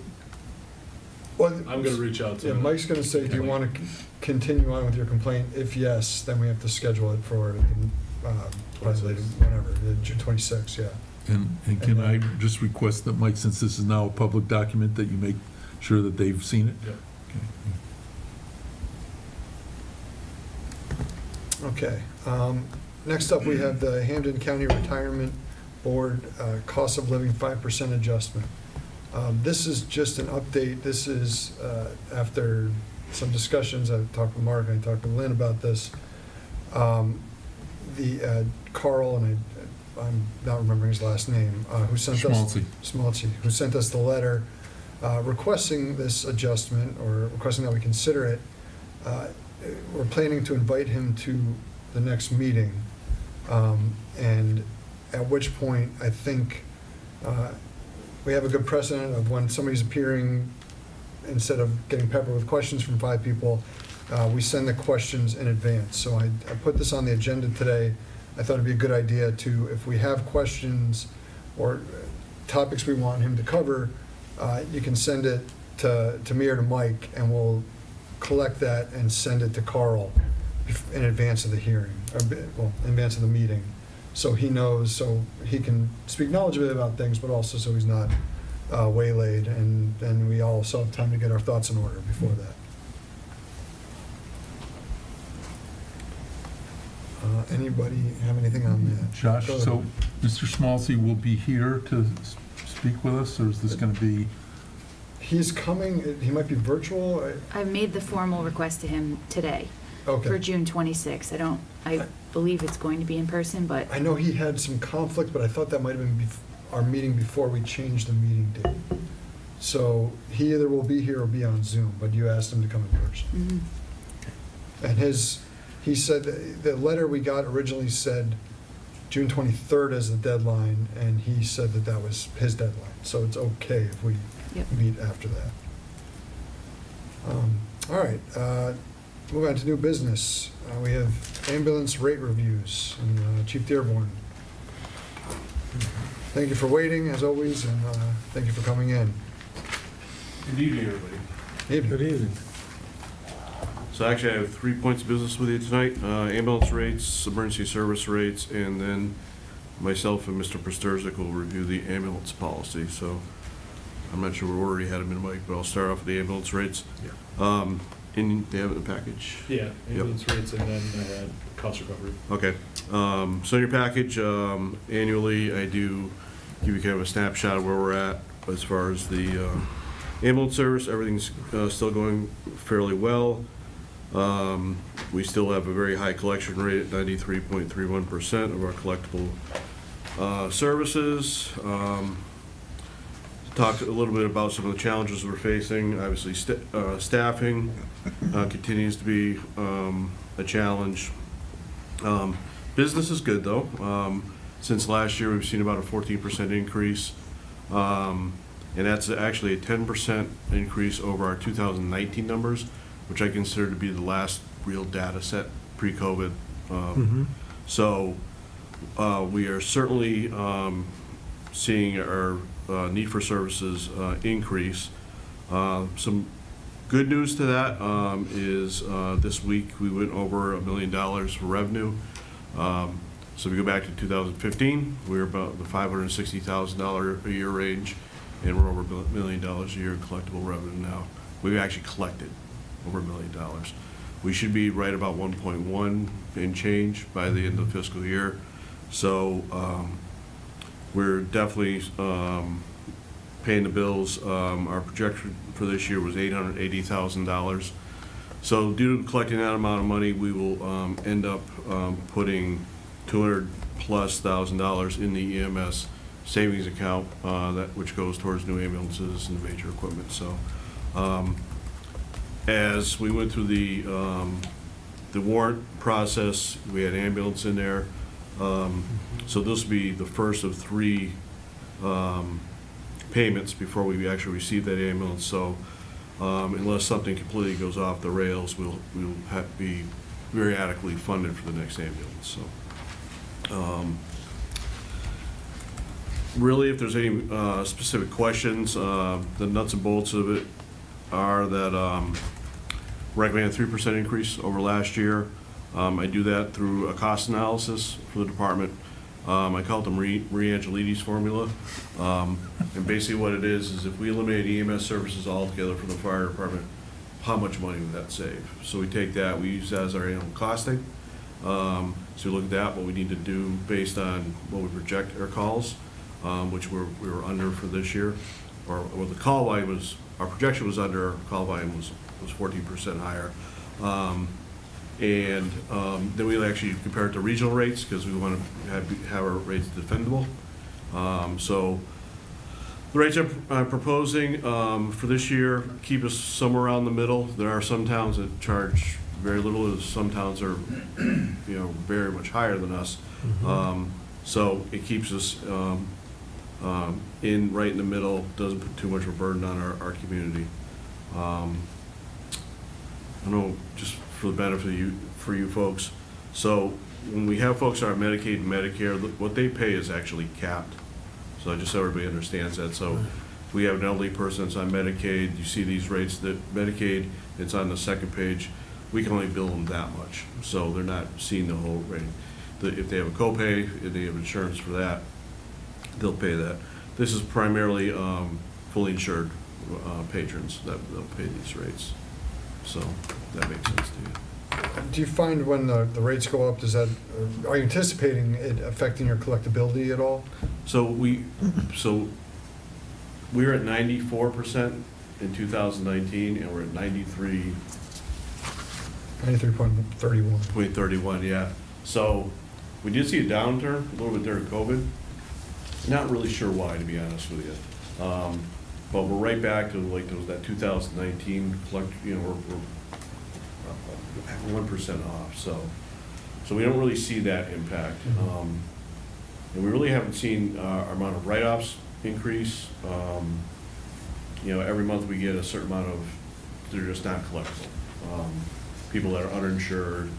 Where we do see a little bit of a difference is, and I don't know if this is directly related to our rates, we have law firms that want to negotiate, especially on motor vehicle accident claims, want to negotiate the payout, and we don't entertain negotiating. Being a municipality, it's just our policy with it, we won't negotiate. We bill it, they pay it, so I don't know if that answers your question. Yeah, no, it does. And I was interested to read that the private companies are pulling back on their municipal services. Yep. Is that leaving, I know they're having staffing problems, but is that leaving people who have been trained by private companies that are maybe looking to go to to a fire department, or are they qualified based on that training? So, kind of a two-part answer. As a result of the pandemic, we lost on both sides, municipal and the private, we lost a ton of people. People it was a miserable work environment. You have somebody that's fully COVID positive, and you have to sit in the back of a 100 square foot box with them. People just got out. We lost 3 ourselves just because of that reason. They couldn't do it, wearing all that PPE and stuff like that. So both sides have found that. We have picked up a few people from the private side, but not everybody wants to be a firefighter too. So we cross-train all our folks. So they have to be a firefighter, paramedic, firefighter, EMT. And when I say firefighter, it's not just being a firefighter. They need to be able to run a rescue boat, do jaws of life, do hazardous materials, and all. So that's not for everybody. We've actually experienced that. We've hired a couple folks that have said, boy, that sounds really cool, until the very first time they show up at a fire scene and decide that that's not really for them. It's really different nowadays. I mean, people kick tires on jobs nowadays.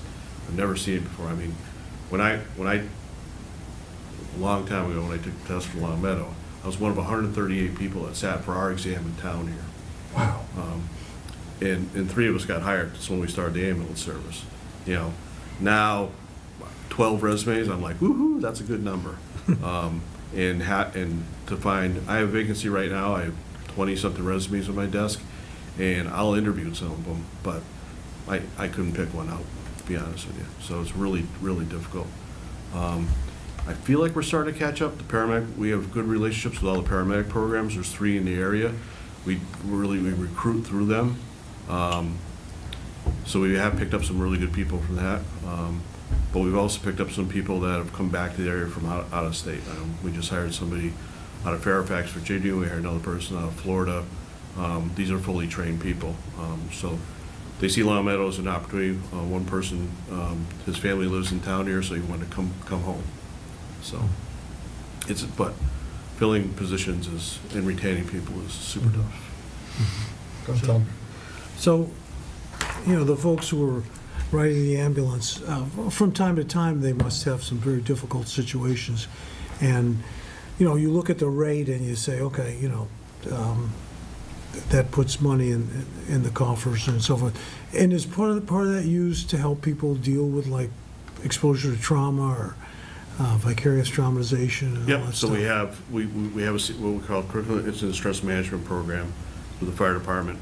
We use it a lot more than you would think. Lynn knows, because I talk to her about it all the time. So we have what we call a critical incident. The first part is it's documented on a report. So that can be really anything, without telling a bunch of war stories. It can be a minor call that just impacts a person differently, a provider differently. We train our people to actually, through peer observation, to actually watch each other for signs of stress, so they can flag it. Say, hey, listen, Jim or Sue, it looks like this call impacted them in some way, and that goes with the officer corps back up through me. We have outside resources. We have our EAP program, but to be honest, the more effective one is our peer-led groups that we have regionally. So we have regional trained folks that are in the field that will can better understand what they're going through. You don't want to have a counselor come in and you tell them about the call you went to, and that person goes home crying. So they need to be people that actually understand the kind of stress, the type of critical incidents they do. And so I would say we're very aggressive on it. We've had some pretty sad experiences in Long Meadow with some employees. So we learned the hard way. I'm super aggressive with it. If you follow our Facebook or the papers, we've had some pretty tough incidents lately. And we implemented those programs right as, we're talking about as the call is going on, that we need to address that. So. Great. Lynn knows it's a big focus of mine, so.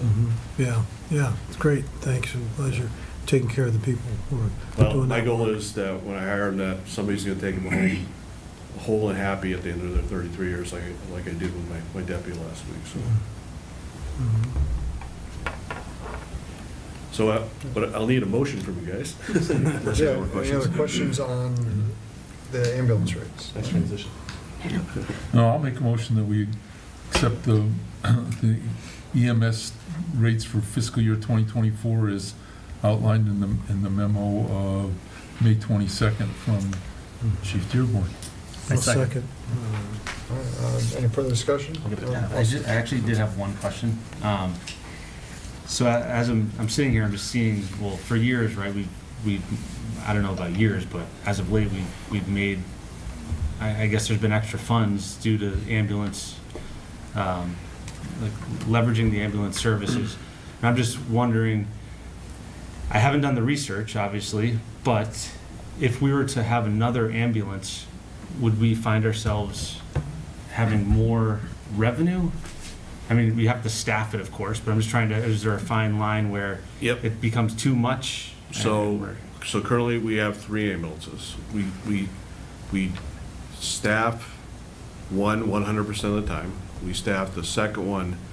Our goal is to do 85% of the time. We're actually, because of staffing issues, we're down in the 60% range.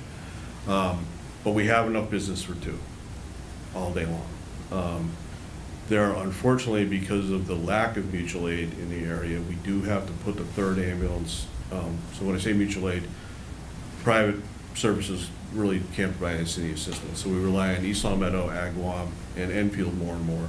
And we all go back and forth, helping each other out. However, there are times that everybody's so busy that if we have the staffing, and when I say if we have the staffing, that can include me or my deputy, because we're both EMTs, we'll have to hop in an ambulance because it's the right thing at the time. It is not my goal or intent to staff or operate a 3rd ambulance now. We maintain the ambulance mainly as, if you have 1, you need 2. If you have 2, you need 3, because these things break down. These are beat-on vehicles. But the 2 is definitely, to get to, if I can get to 100% with both ambulances, we'd be in good shape. So, thanks. That makes sense. We do study the revenue, what we lose on mutual aid, and also what we lose as what we call potential revenue would turn down mutual aid also. So I can get I can get an hours analysis with you, so. Thank you. Yep. All right, nothing further? All those in favor? Okay. Thank you. All right, next up you have the cost recovery rates. Yep, so, real quick on this one. From time to time, our emergency services in town, police, fire, and DPW encounter situations where there's a potential of cost recovery. The most common instance is instances which fall under 21E, which are environmental hazardous material operations. It does affect the fire department more than the other department, and we do see this mainly on the highway for oil spills, chemical spills, things like that. So when we kick in that 21E law, we have the right for recovery from the responsible party. So by the board approving these rates, it lessens the opportunity for insurance companies to negotiate with us about these rates. So we're not making it up as we go along. We have established rates. We charge these companies for the work that we do for them under these types of incidences. So I don't remember seeing this before. Are these Yep. new numbers? They're not, actually, the last time it was updated was 2018. Oh, okay. It kind of got lost in the shuffle through COVID and everything. So, and And also with new DPW director and new police chief, I wanted to give them both an opportunity to say, hey, is this enough? So, we don't do it every year, because the rates don't change that much. So, Okay. you probably won't see it for a couple more years, so. And so the three of you all got together and came up with these rates, and you think this will cover us? Yeah. Okay. Yeah. Yeah, labor's covered by the collective bargaining agreements. That's the biggest one for us. And Paul, correct me if I'm wrong, when we receive the money back from a cost recovery like this, it actually goes into the general fund. And kind of, it doesn't, you know, we're not trying to operate a for-profit service here. If that makes sense. Sure. Okay. Any other questions from the board on that? Have a motion on that? Yeah, I'll move we approve the emergency services cost recovery rates as proposed by Chief Dearborn. Second. Anything further? All those in favor? Let's note for Mike when he gets back. Unanimous. All right, then the ambulance fund policy. It was unanimous on that. I caught it on the video. Okay. Introduce my wingman. The dream team, all right. Do you want me to just give a brief? No, I can go. Go, you got it. Basically, back in 2010, the select board, we created a policy in order that we protect a certain portion of the, protect the excess ambulance revenue over budget, so that when the time came to purchase a new ambulance or equipment as we went along, it did not impact the general fund reserves that we had, and we created this ambulance fund where we're setting aside money. We have done that over the years. We've taken out not only new purchases of new ambulances, but also equipment such as monitors and defibrillators and things of that nature. It's been modified a few years, or a few times over the years, and basically the modifications have been in relationship to the amount of the fund balances that we would keep aside. We're coming before you today in order to modify that amount, because as you know, we were out to bid on an ambulance, and that ambulance bid came in at $411,000, and currently the fund balance as it stands would not be ample or be protected. So we're looking to raise that amount to $500,000. Did notice something also today that it is not part of the recommendation that is written in front of you, but I would like to bring to your attention where the bullets are, where it says allowable uses.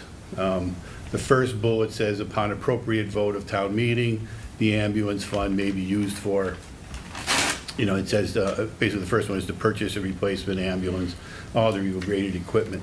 The second one does not have that statement, that first part of the statement in it, upon appropriate vote of town meeting.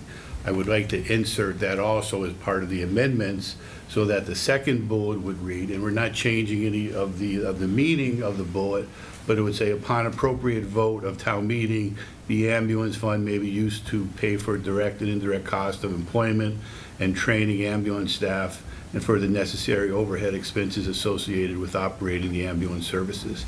That way, there is no question about when that money or how that money can be used. It always has to go before a town meeting, before it has to be appropriated out in order to be used for some other purpose. So this kind of just clarifies that. So it's really those 2 points, to raise the $350,000 to a $500,000 level, and then to insert those wordings upon appropriate vote of town meeting. Mike, I can give you that appropriate vote of town, upon appropriate vote of town meeting, the ambulance fund may be used for exactly as it says in bullet number 2. Go ahead, Mark. Yeah, I have the misfortune, I guess, of living in town long enough to remember when the ambulance fund was formed. And at the time, it was because we had a child in town, actually, who was very ill and needed ambulance services, and they kept... Neil Fagan. Right, Neil Fagan, and they had to keep calling outside ambulances, and so the town saw fit to create an ambulance fund to make sure that there was an ambulance that was always available and staffed in town. And so one of the concerns I have is that not that we are using ambulance revenue for things beyond just staffing the ambulance and the EMTs, and it seems to me that to some degree we are, but that the way this is written, this second bullet, it doesn't give the priority to funding the ambulance. And so if we were to look at that and said, you know, the fund may be used, and you, Paul, you suggested that upon appropriate vote of the town meeting, I would suggest it might want to say upon appropriate vote of the town meeting and after sufficient funds are available to assure that we can purchase a new ambulance should we need it, we can then use money for some of these other things. But I think that, you know, the initial vote of town meeting was to assure there was always money to buy an ambulance. And if you recall, that was part of the, you know, I thought the original agreement, I'd like to see that maintained. I don't know what other people may think about that. And what, maybe, Paul, what that would do to our budgeting ability, since we now depend upon this for a lot of our budgeting. You know, I have no problem with the recommendation that you're, you know, making.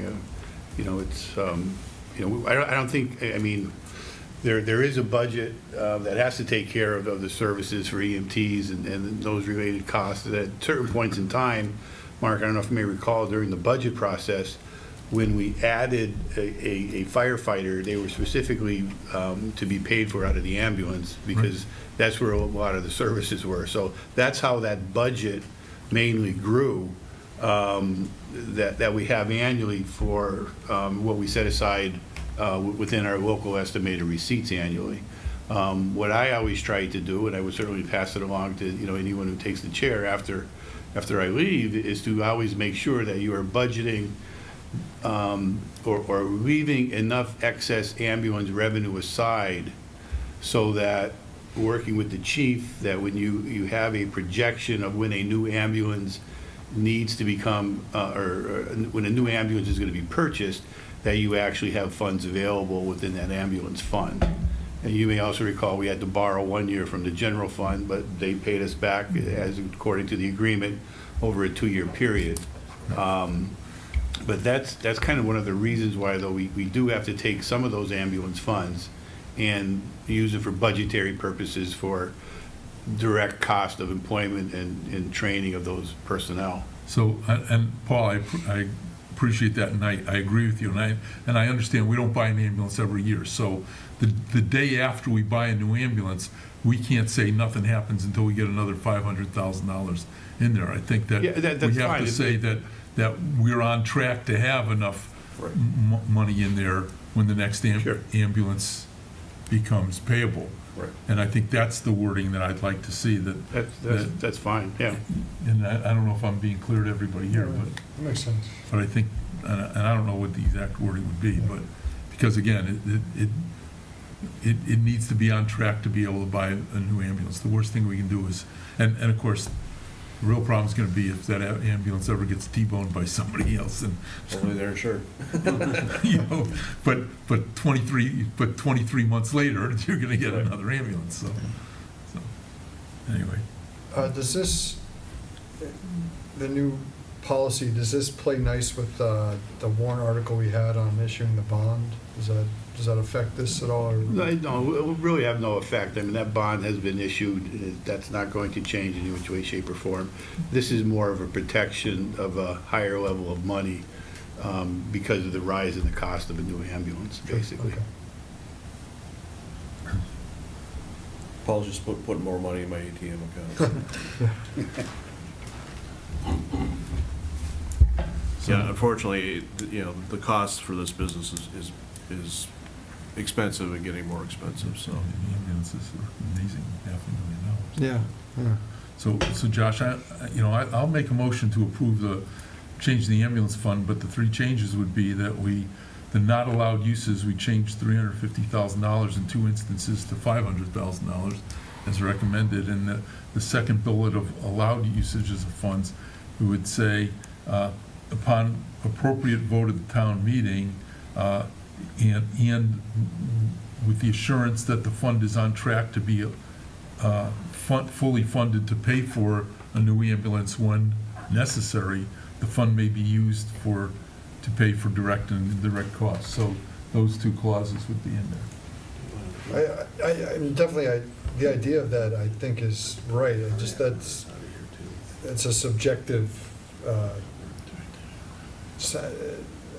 who's giving the assurances? Well, that's what we had paid big bucks to our CFO to do. I mean, the issue, and to our fire chief. I mean, Chief Dearborn will tell us that, we're buying an ambulance now, and the next ambulance will be due how many years after that? They're all 3 years, planned 4 out. years, 5 years after that, and it's planned. And so, I don't know what if this ambulance is $410,000, the next ambulance may be $710,000, and so we've got to assume that we'll be on track to have $710,000. So I guess assurances, we're setting, it tells the policy is, it has to be on track to pay for this, Right. Okay. I mean, what we don't want to be is find out the ambulance fund isn't paying for an ambulance. Right. Oh, right, yeah. So that's a motion, I'll second it. Anything further on that? I think those are good changes, okay. All those in favor? All right, thank you, Chief. Thank you for your time. Good to see you. So, Lynn or Mike, you'll update this policy Yeah, then? that's in the select board book, right? Select board town manager policies. think so. Yeah. Yes, it is. All right, next up, we have the water, sewer, stormwater rates review for fiscal year 2024. Let me just say one thing about the budget process. It's, I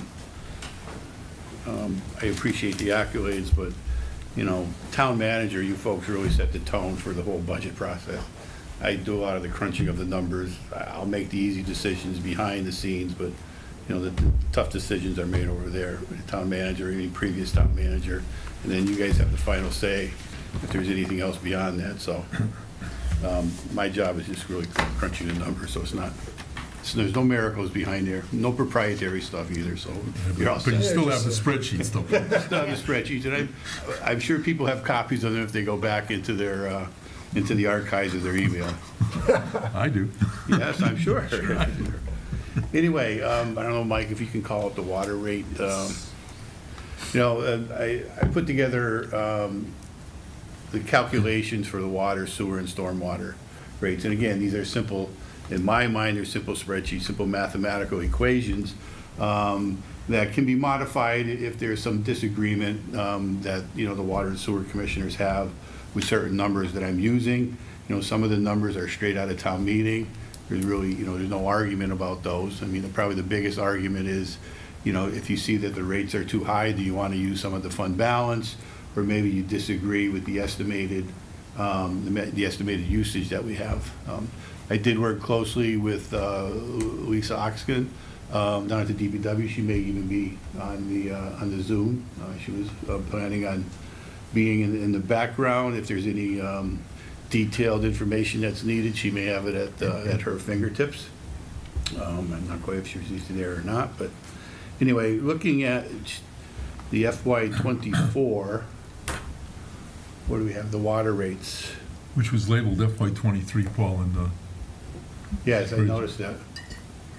I think you got to swing, push it over a little bit. Move to the right. You can, you have to go, it's a PDF, so you have to go down. I could just. Oh, yeah. Yeah, you're not going to be able to see much, I guess, there. I don't know. If you zoom in, You know what, you can see it, is there a tab on there? No, because this is the PDF. I don't know if I have the Mike, I have the Excel version. Excel version. Gee, I wonder how I got that. Oh, wait, I have it too. I don't have 24. Yeah, because you know what happened, Mike, when you first open it up, it goes back to like an old, depending on what you open it up in. I actually have it. I forgot I could connect to the drive, so. Yeah, there you We'll go. do that. Okay. Yeah, because that last one didn't look right.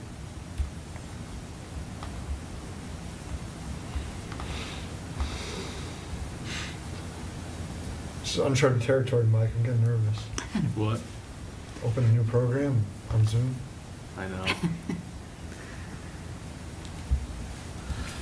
Might just take a couple seconds, but there we go. Okay, you just gotta slide over to the right. Slide, yeah, even though that highlighted column is identified as FY '23, it should be FY '24. It's my error. But basically Mike, what do we're you have to starting. should we share this screen now Yeah, with Zoom? I just have to disconnect real quick briefly Okay. because right now it's locked and I can't get back to the Zoom, unfortunately. It doesn't, this happens sometimes. Oh, boy. Yep. So, bear with me 1 second. Well, these people lost their connection. Oh, it's still connected. No, it's Oh, there's this the- display he has to Oh. disconnect from. So, Paul, while we're doing that, so you're right, the two questions, and this is independent of what goes up there, the two questions are always, how do we determine the volume that we're dividing by? Because for Dan, for Beneath, for what we do is we look at what's the cost of running the department, and then how much water are we gonna use next year, and you divide one number by the other. And so you can always question how much is gonna run the department, but we've already approved the budget, so that's not gonna change. But how much water we're gonna use next year is literally, how much water are you gonna use next year, Beneath? You know, it's a Seasonal, question. yeah. So I see that we had a policy or tried to use 5-year running average kind of thing, right, Paul? And this year it went from, last year we used 799, this year's 810. I assume that there's a history that you, that. I have the actual history, and I did get that from Lisa. Okay, so it does, so 810 is Well, pretty much what it is actually 810,097 was the actual billable units in FY '23, but it's not really where I got the number from. We always used a 5-year average, Mark, and Right. the 5-year average was 826,062 units, but I did use a factor of 2% where there might be abatements in certain areas where people have leaks in their if a pipe breaks, as an example, in their cellar, unfortunately, we've had these, that the water is running, they're away for vacation and the water is running, and they're using so many gallons, that's usually abated. So I haven't seen many abatements over the last year that I've been here. I've reduced that factor from a 4% factor down to a 2%.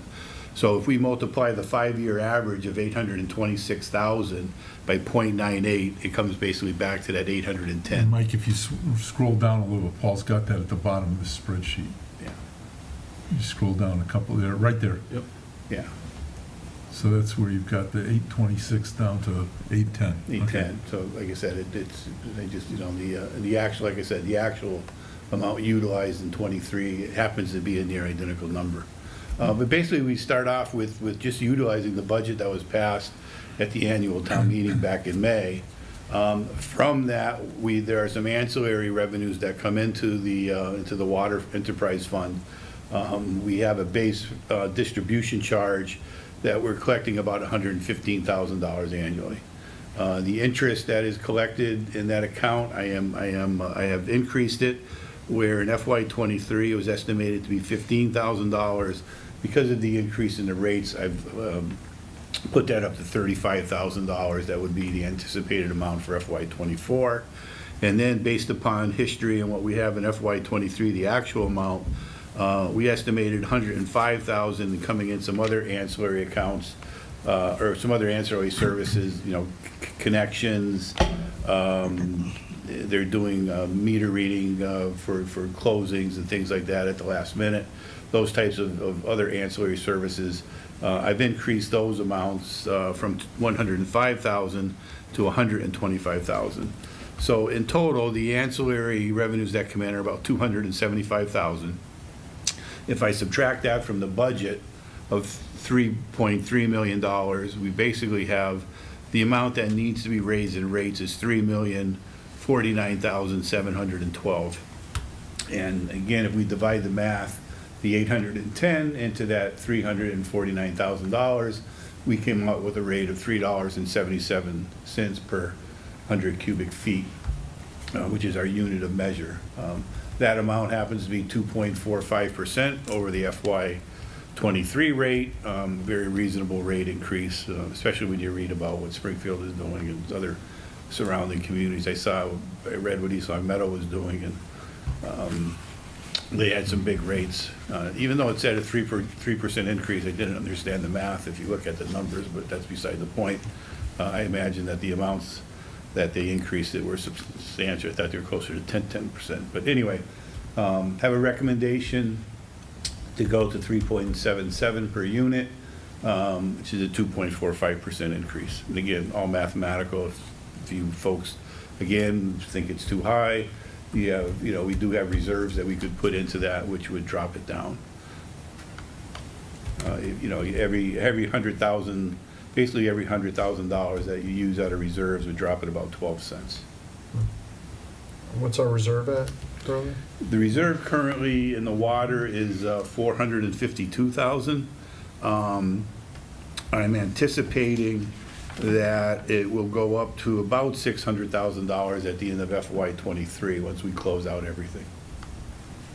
Go ahead, Mark, get your hand up. So, Paul, thank you. I would just tell people, Paul sent this to me last week because he thought I might be interested in looking at it, and I appreciate that, and I did take a look at it. One of the things I mentioned last year, and I want to mention again, is that our fixed rate, our meter rate, has not increased ever, as far as I know. That's that number, that's the minus $115,000. If you go up a little bit, Mike, on this slide right there, the minus 115. That's the meter rate, and it was devised on a somewhat complicated process, but it's basically based on the size of the meter, and it's $15.60 for a residential home per year. I think that's where that's the size of most people's residential. Right, yeah. right, and because it's never gone up, and because the intent of this was to get people who don't use any water but are tied into the system to pay, quote unquote, their fair share, and because their fair share is going up because the cost of not just the water, but the cost of running the department is going up, and the cost of capital for improvements is going up. I would like to suggest that if we took that 115 to 120, that it's not. It makes an insignificant impact on the dollar amount, but what it does is it shows that we're increasing that meter cost, and we can come up with, that 120 can right back to, I think it's going to go from 1560 to like 1585 or something like that. The only thing, I don't know if you remember, but there are different meter sizes, so we raise everyone maybe by a percent. I think it's like 4% or something like that. Yeah, okay, 4% would bring us to that $5,000. Right, I think it's a 4.3% is the difference.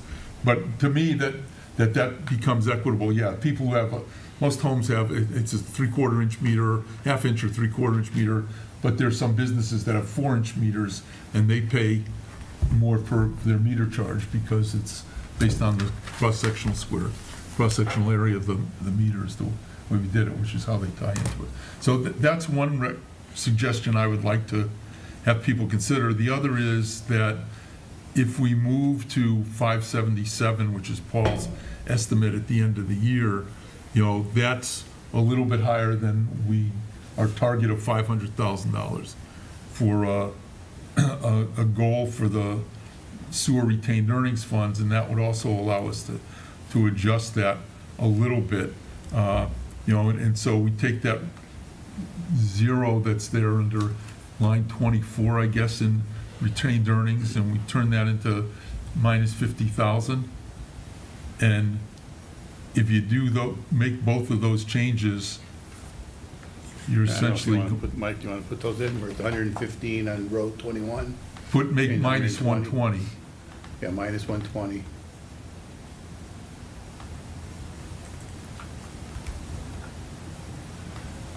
And if you put minus 50,000 there. My only caution about using $50,000 out of reserves is that your reserves aren't greatly ahead of your target. And annually, you usually do have water and sewer projects that come in, that are recommended to be done, at town meeting. And, if you have something there, everything's gonna have to be bonded. If we don't have enough money in that account, we're gonna be going to bonding for $200,000, $300,000. Fair point. You take the 50,000 out, make it a zero again, that's fine. I'm okay with that. And in fact, what's gonna happen is we may find that up above some of the capital, things that we're using for capital, we may end up wanting to put some of the reserves into capital, Paul, at some point, right? Right. That's fine, but that takes us from, it's still over 2% increase, and it seems to me that that's it's not significantly different financially, and ultimately, people are gonna pay the same because they're gonna save a couple of cents on the water, but pay a couple of cents more on their meter. But who's really gonna pay is the people who use no water but are tied into the system, because they'll pay more on the meter, and they weren't using any water anyway, and that's why I think that's more equitable. So, Paul, I think the numbers are the numbers, I think they're great. If we have any recommendations, mine would be to move the meter fees up 4.3%. 4.3%? Just because that came up to $120,000. Yeah, okay. I just wanted to get an exact amount, so when we revise those, we know exactly what percent to raise them to. Anyway. Yeah, I like this approach. I'm much more comfortable not taking anything out of the retained. That's fine. But I think that's a good idea, Mark, that's a modest increase on those that are in the system but not using a lot, and but it gives a modest decrease to some of our larger users. But I think it also sets a precedent we don't always have to just raise the rate. We can look at other ways to make changes. So I think it's a good approach. I'll just tell you, so the 1560 comes up to 1625, something like that. I mean, so Yeah, that's 60 cents. That's less than, that's a quarter unit of water. I mean, it's nothing, but at least that's for the average homeowner. what will happen is those heavy users will pay a little bit more because they're going to be paying on usage as opposed to the Right. meter. But it holds down the rates. And if nobody else wants to say anything, I'm going to make a motion that we accept the fiscal year 2023 water rate of $3.76 per 100 units. Second. Anything further to discuss? All those in favor? Great. Thank you. Mike, you have to do the same thing for the sewer. And the sewer, it's the same type of calculation where we take the budget, lower it by the ancillary revenues that are coming in, so on and so forth. But the problem is getting a historical amount of billable units since the process was changed last year. You went to that summer cap. And anyway, getting the information from Lisa, which I put on the bottom. I did put on the bottom. The original rate for FY23 was $2.75. The actual billable units or the original billable units, I think, was 698,310. You put in a summer cap, I believe, of 55 units per quarter. And that amount went into effect, I believe, in the second quarter of the fiscal year. The rate was increased because of that cap to $3.26, because the billable units at that point in time dropped down to 610,271. The actual billable units for FY23 was 618,122. So whoever did the estimate was pretty darn close. Thank you. With that. So that, just based upon the two factors of what the actual was and what the estimate was kind of a compromise that I used to give the estimated billable units for FY24. That's the 615,000 units. Again, you can discuss that, so on and so forth. Ironically, or what I also did quite honestly, is that if I looked at FY23's rates and $2.75 was in for 1 quarter of the year, if I take the 275 and multiply it times 0.25%, And if I take the 326 and multiply it times 0.75%, the rate would have been $3.14. You missed it, Paula. Yeah, so somebody was just off by rounding. So anyway, the $3.13 is the recommended rate with the same caps that are in effect for FY '23. Those same caps would be in effect for FY '24, which I believe are 55 units for the first two billable quarters.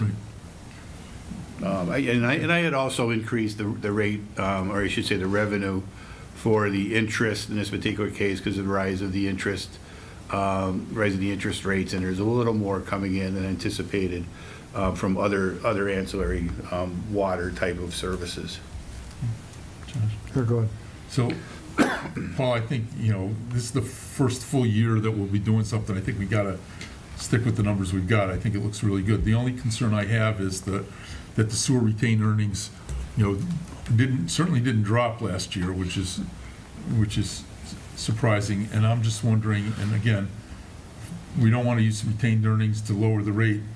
We ought to consider somewhere in the year when we start bonding for our water system improvements, or can we use some of those reserves to pay part of that debt service? Well, let me go over the reserves, Mark, before Okay. any other comments. We started FY '23 with the sewer retained earnings at almost 768,000. Right. There were a number of uses during the fiscal year. We had appropriated 32.5 for the pump station, 50,000 for the grinder replacements, 25,000 for a wet well, and then you also used $100,000 in the calculation. So we did use a fair amount of money. Actually, a little over $207,000 basically was used for capital. I'm only estimating that we're going to add, once that amount is taken out, we're going to add maybe 50, or more than likely it's going to be more because my number's a little conservative. But if we add $50,000 from the excess revenues being greater than the budget, the ending balance that I have estimated for FY '23 is just over $600,000. So there's not a lot of reserves that I'm predicting anyway in FY '23, unless there's a lot of turnbacks from the FY '23 budget, which there will be some mainly in the salary accounts. But after that, I mean, most of the expenditure accounts, I believe, are going to be, down to, I don't say near nothing, but I do not believe there's going to be a large turnback in those other expense accounts.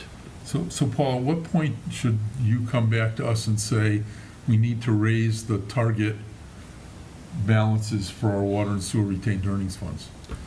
It sounds like in 2 weeks, Mark. Okay, fair enough. I mean, really, No, that target's 500,000. Right, the and target's 500,000, we're 20% above that. And then probably the last time that was raised was 6-7 years ago. I quite mean, honestly. the question I'm going to ask you when you do that is, if we had a routine sewer break and a routine water break, what would it cost us to make the repair?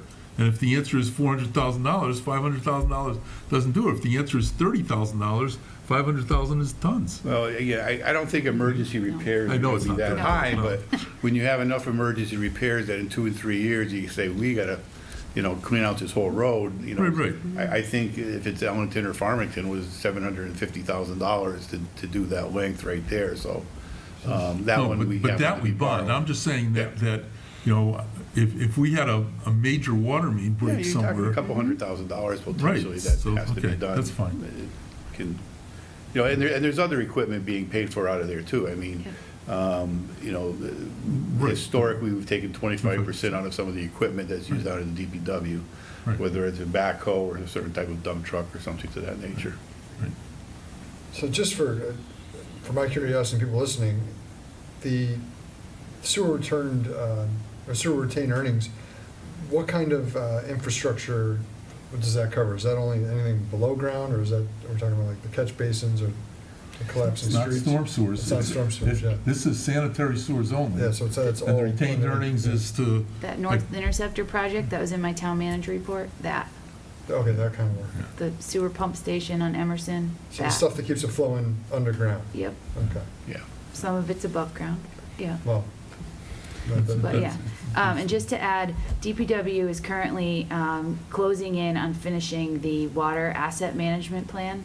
That'll be presented to you likely in the fall, and that will help guide your rate setting for next year. And we can definitely have that retained earning cap conversation in the next 2 weeks, or I don't think there's a huge rush on it if you wanted to wait and tie it into that conversation as well.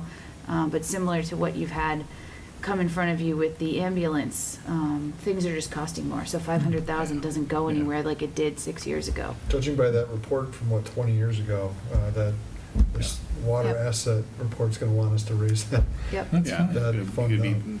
might as well put your seatbelts on now. That's fine. Yeah. You'd be surprised. And I haven't seen the numbers yet, I know what it's gonna come out though. Oh, yeah, please, yeah.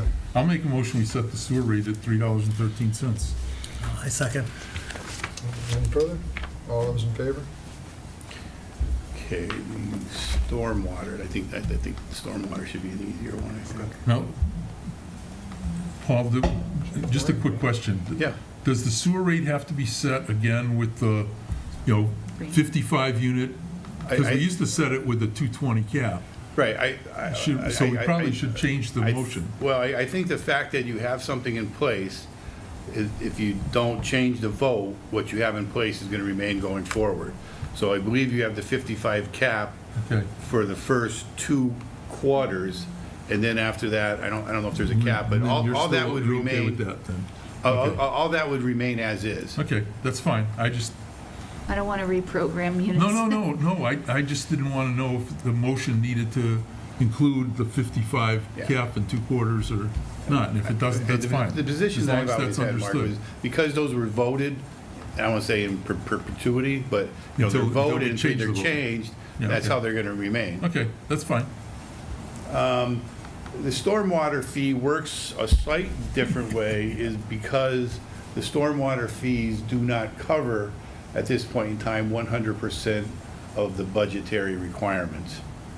The selectmen voted a policy back in 2020 that they would fund or have the rates fund fully the stormwater budget by the year 2035, I believe. So in order to meet that goal, the rates are, the percentage that the revenue covers of the full budget goes up by a little over 4% every year. So that's where you'll see on row 14, started in FY '20, when that policy went into place in column F, we started off with 42.5%, going up to 46.61, 50.72. You'll see that increment is 4.11% every year. So in continuing in that vein, the amount that is being required from rates in FY '24 is the 54.83% of the FY '24 budget, which is the top line of 1.242 million that was appropriated at town meeting.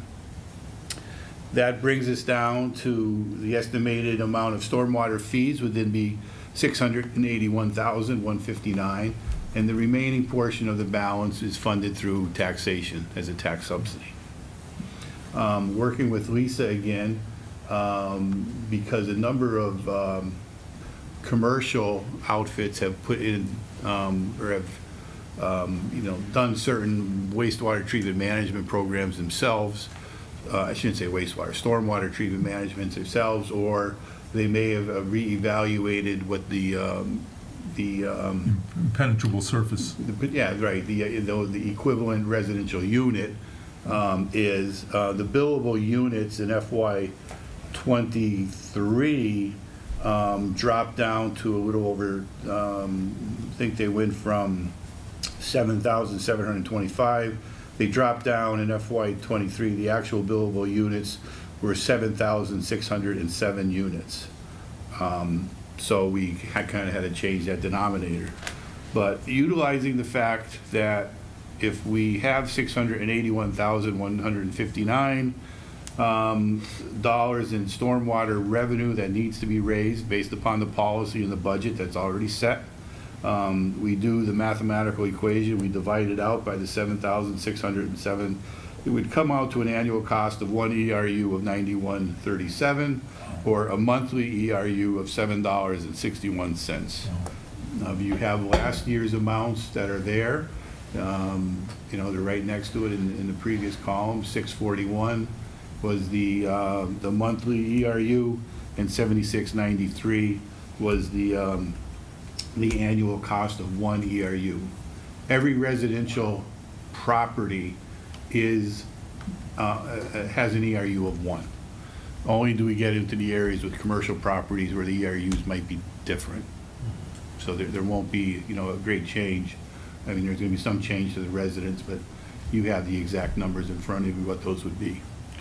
So Paul, how could that number shrink? I mean, because we have a fixed amount of land, fixed number of Well, again, residents. if a commercial outfit had done something to maintain their stormwater runoff. Oh, I see. We are and they've, you know, there are certain things that are built in within the bylaw that they can do. They're no longer billed at the same, you know, square footage, whatever it is, or the ERUs. So that's how they got reduced mainly, is by those type of conservation or measures that commercial enterprises have done already. If they replace a parking lot, Tom, with a grid that can absorb it instead of being a parking lot? Right, or they have a pool or just something, Right. yeah, Right. that connects it, all right, yeah. Good. Again, it's math. You can, you know, argue the. No, it's just that the stormwater rates are going up 18.8%. They're going up 18.8%. You know, again, a lot of it is, you know, a larger part of the budget is funded by the fee now, and the budget had a pretty large increase. I mean, the budget itself went from, you know, nearly 1.1 over the 1.2%. You know, it was a 10% increase in the budget at least. So you combine those and you have the mathematical effect of, as Mark said, 18%. So Paul, so these stormwater projects that we're using these funds for, in the past, we have to bond those, or how did we? Well, we do, again, here's where we get into the stormwater reserves. We currently have $434,000 in the stormwater enterprise fund.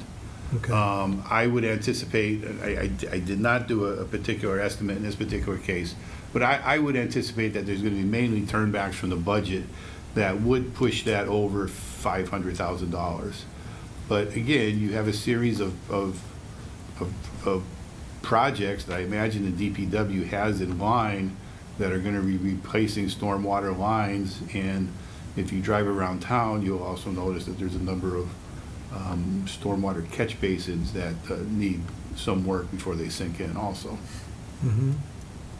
So again, that's a decision you folks make of how much you want. If you want to put anything into this equation, it's kind of up to you folks. But in the past, we would have to borrow money to do those kinds of projects? For the most part, yes. Yes.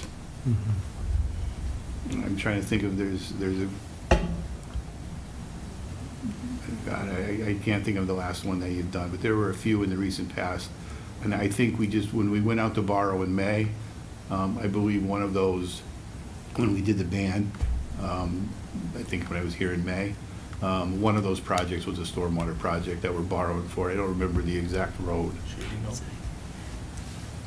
Yeah, Shady Knoll. it could have been, or Morningside. I don't remember which one it was, but it was certainly one of those projects that we're borrowing for currently. Okay. Well, I'll move that we move this rate up, this recommended stormwater fee to $5.55 per ERU. That's, No? 2 years ago. that's going back. Oh, that was 22, oh, I'm sorry. Yeah, go the other way. We're on page here. I'll second that Scroll motion. over. Yeah, that one, yeah. All That's right. policy. Then we better start talking about the budget. So it's 761 $761 per unit, ERU. per one ERU unit. All right, I move that Monthly. number. Second. Anything further? All those in favor? All right, thank you, Paul. Thank you. Yep, thanks. Next up, we have poor Jim on the COA revolving fund account. Moving in, Jim, now.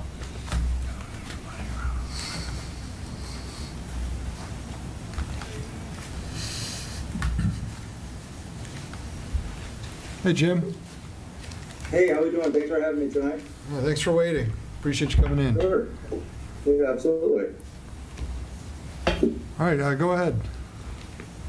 Yeah, so I'm just looking for another increase to our Council on Aging revolving account. My last estimate was a little bit short before the end of the fiscal year, so I'm just hoping to get an increase to get me through the next month or so I can start fresh for the new fiscal year. And so we just raised it to what, 150? Yeah. And you're bumping up against that?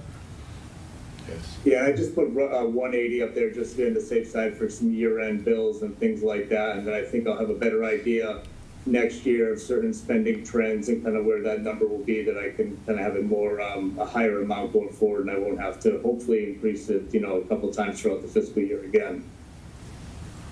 What's the downside of making this, Paul, I know I'd asked this before, of making this $250,000?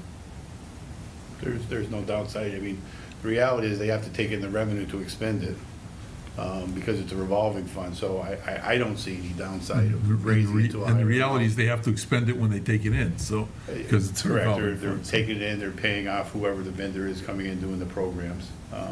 I will also just say that, town meeting last month, we bumped it to 150, so next year, we're gonna be right back to you with the same, hopefully, we'll go to 250 or something next year. We don't have to do it twice, but it's a learning process that Jim and I are going through.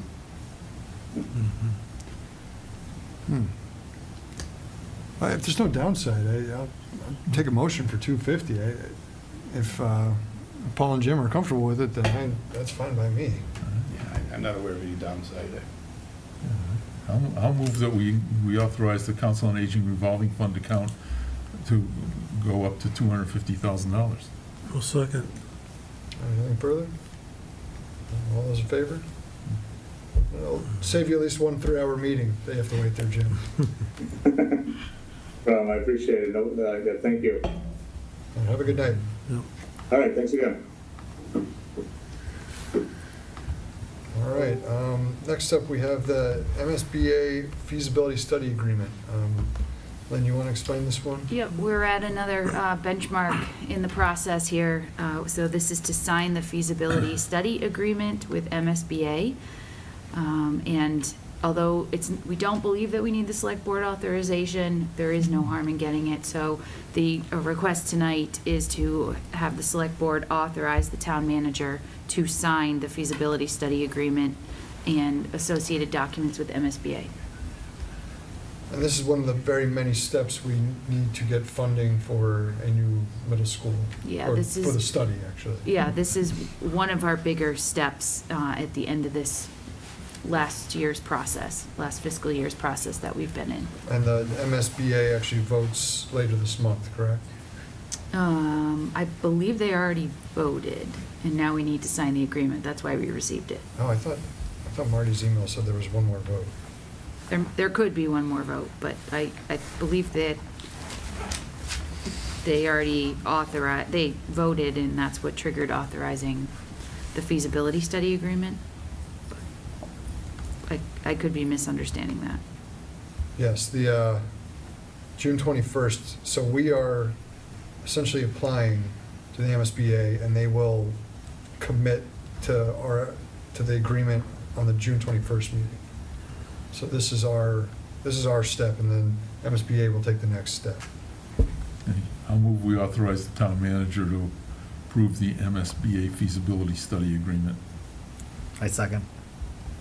Further on that? Seeing none, all those in favor? Finally, under new business, we have the 2023 Fall Special Town Meeting article and submission deadlines.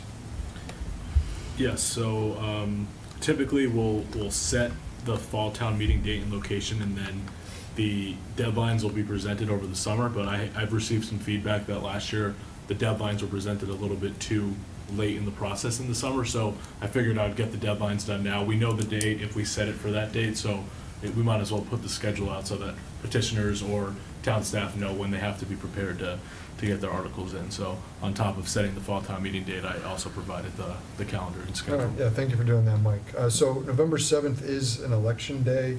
It's not an election day here. And there's nothing, so Long Meadow will not have anything going on that day. There may be other municipalities that have an election day that, but to the extent we're aware, it won't affect us. Okay, I'll move that we set the fall special town meeting date for November 7th, 2023 at 7 PM, and that we, follow these guidelines for article submission. Second. Anything further on that? All those in favor? Great.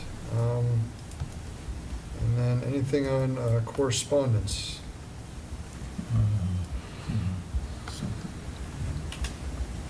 Oh, I will note that for anyone who wants to make a comment on the Eversource gas reliability project, that the comment deadline has been extended.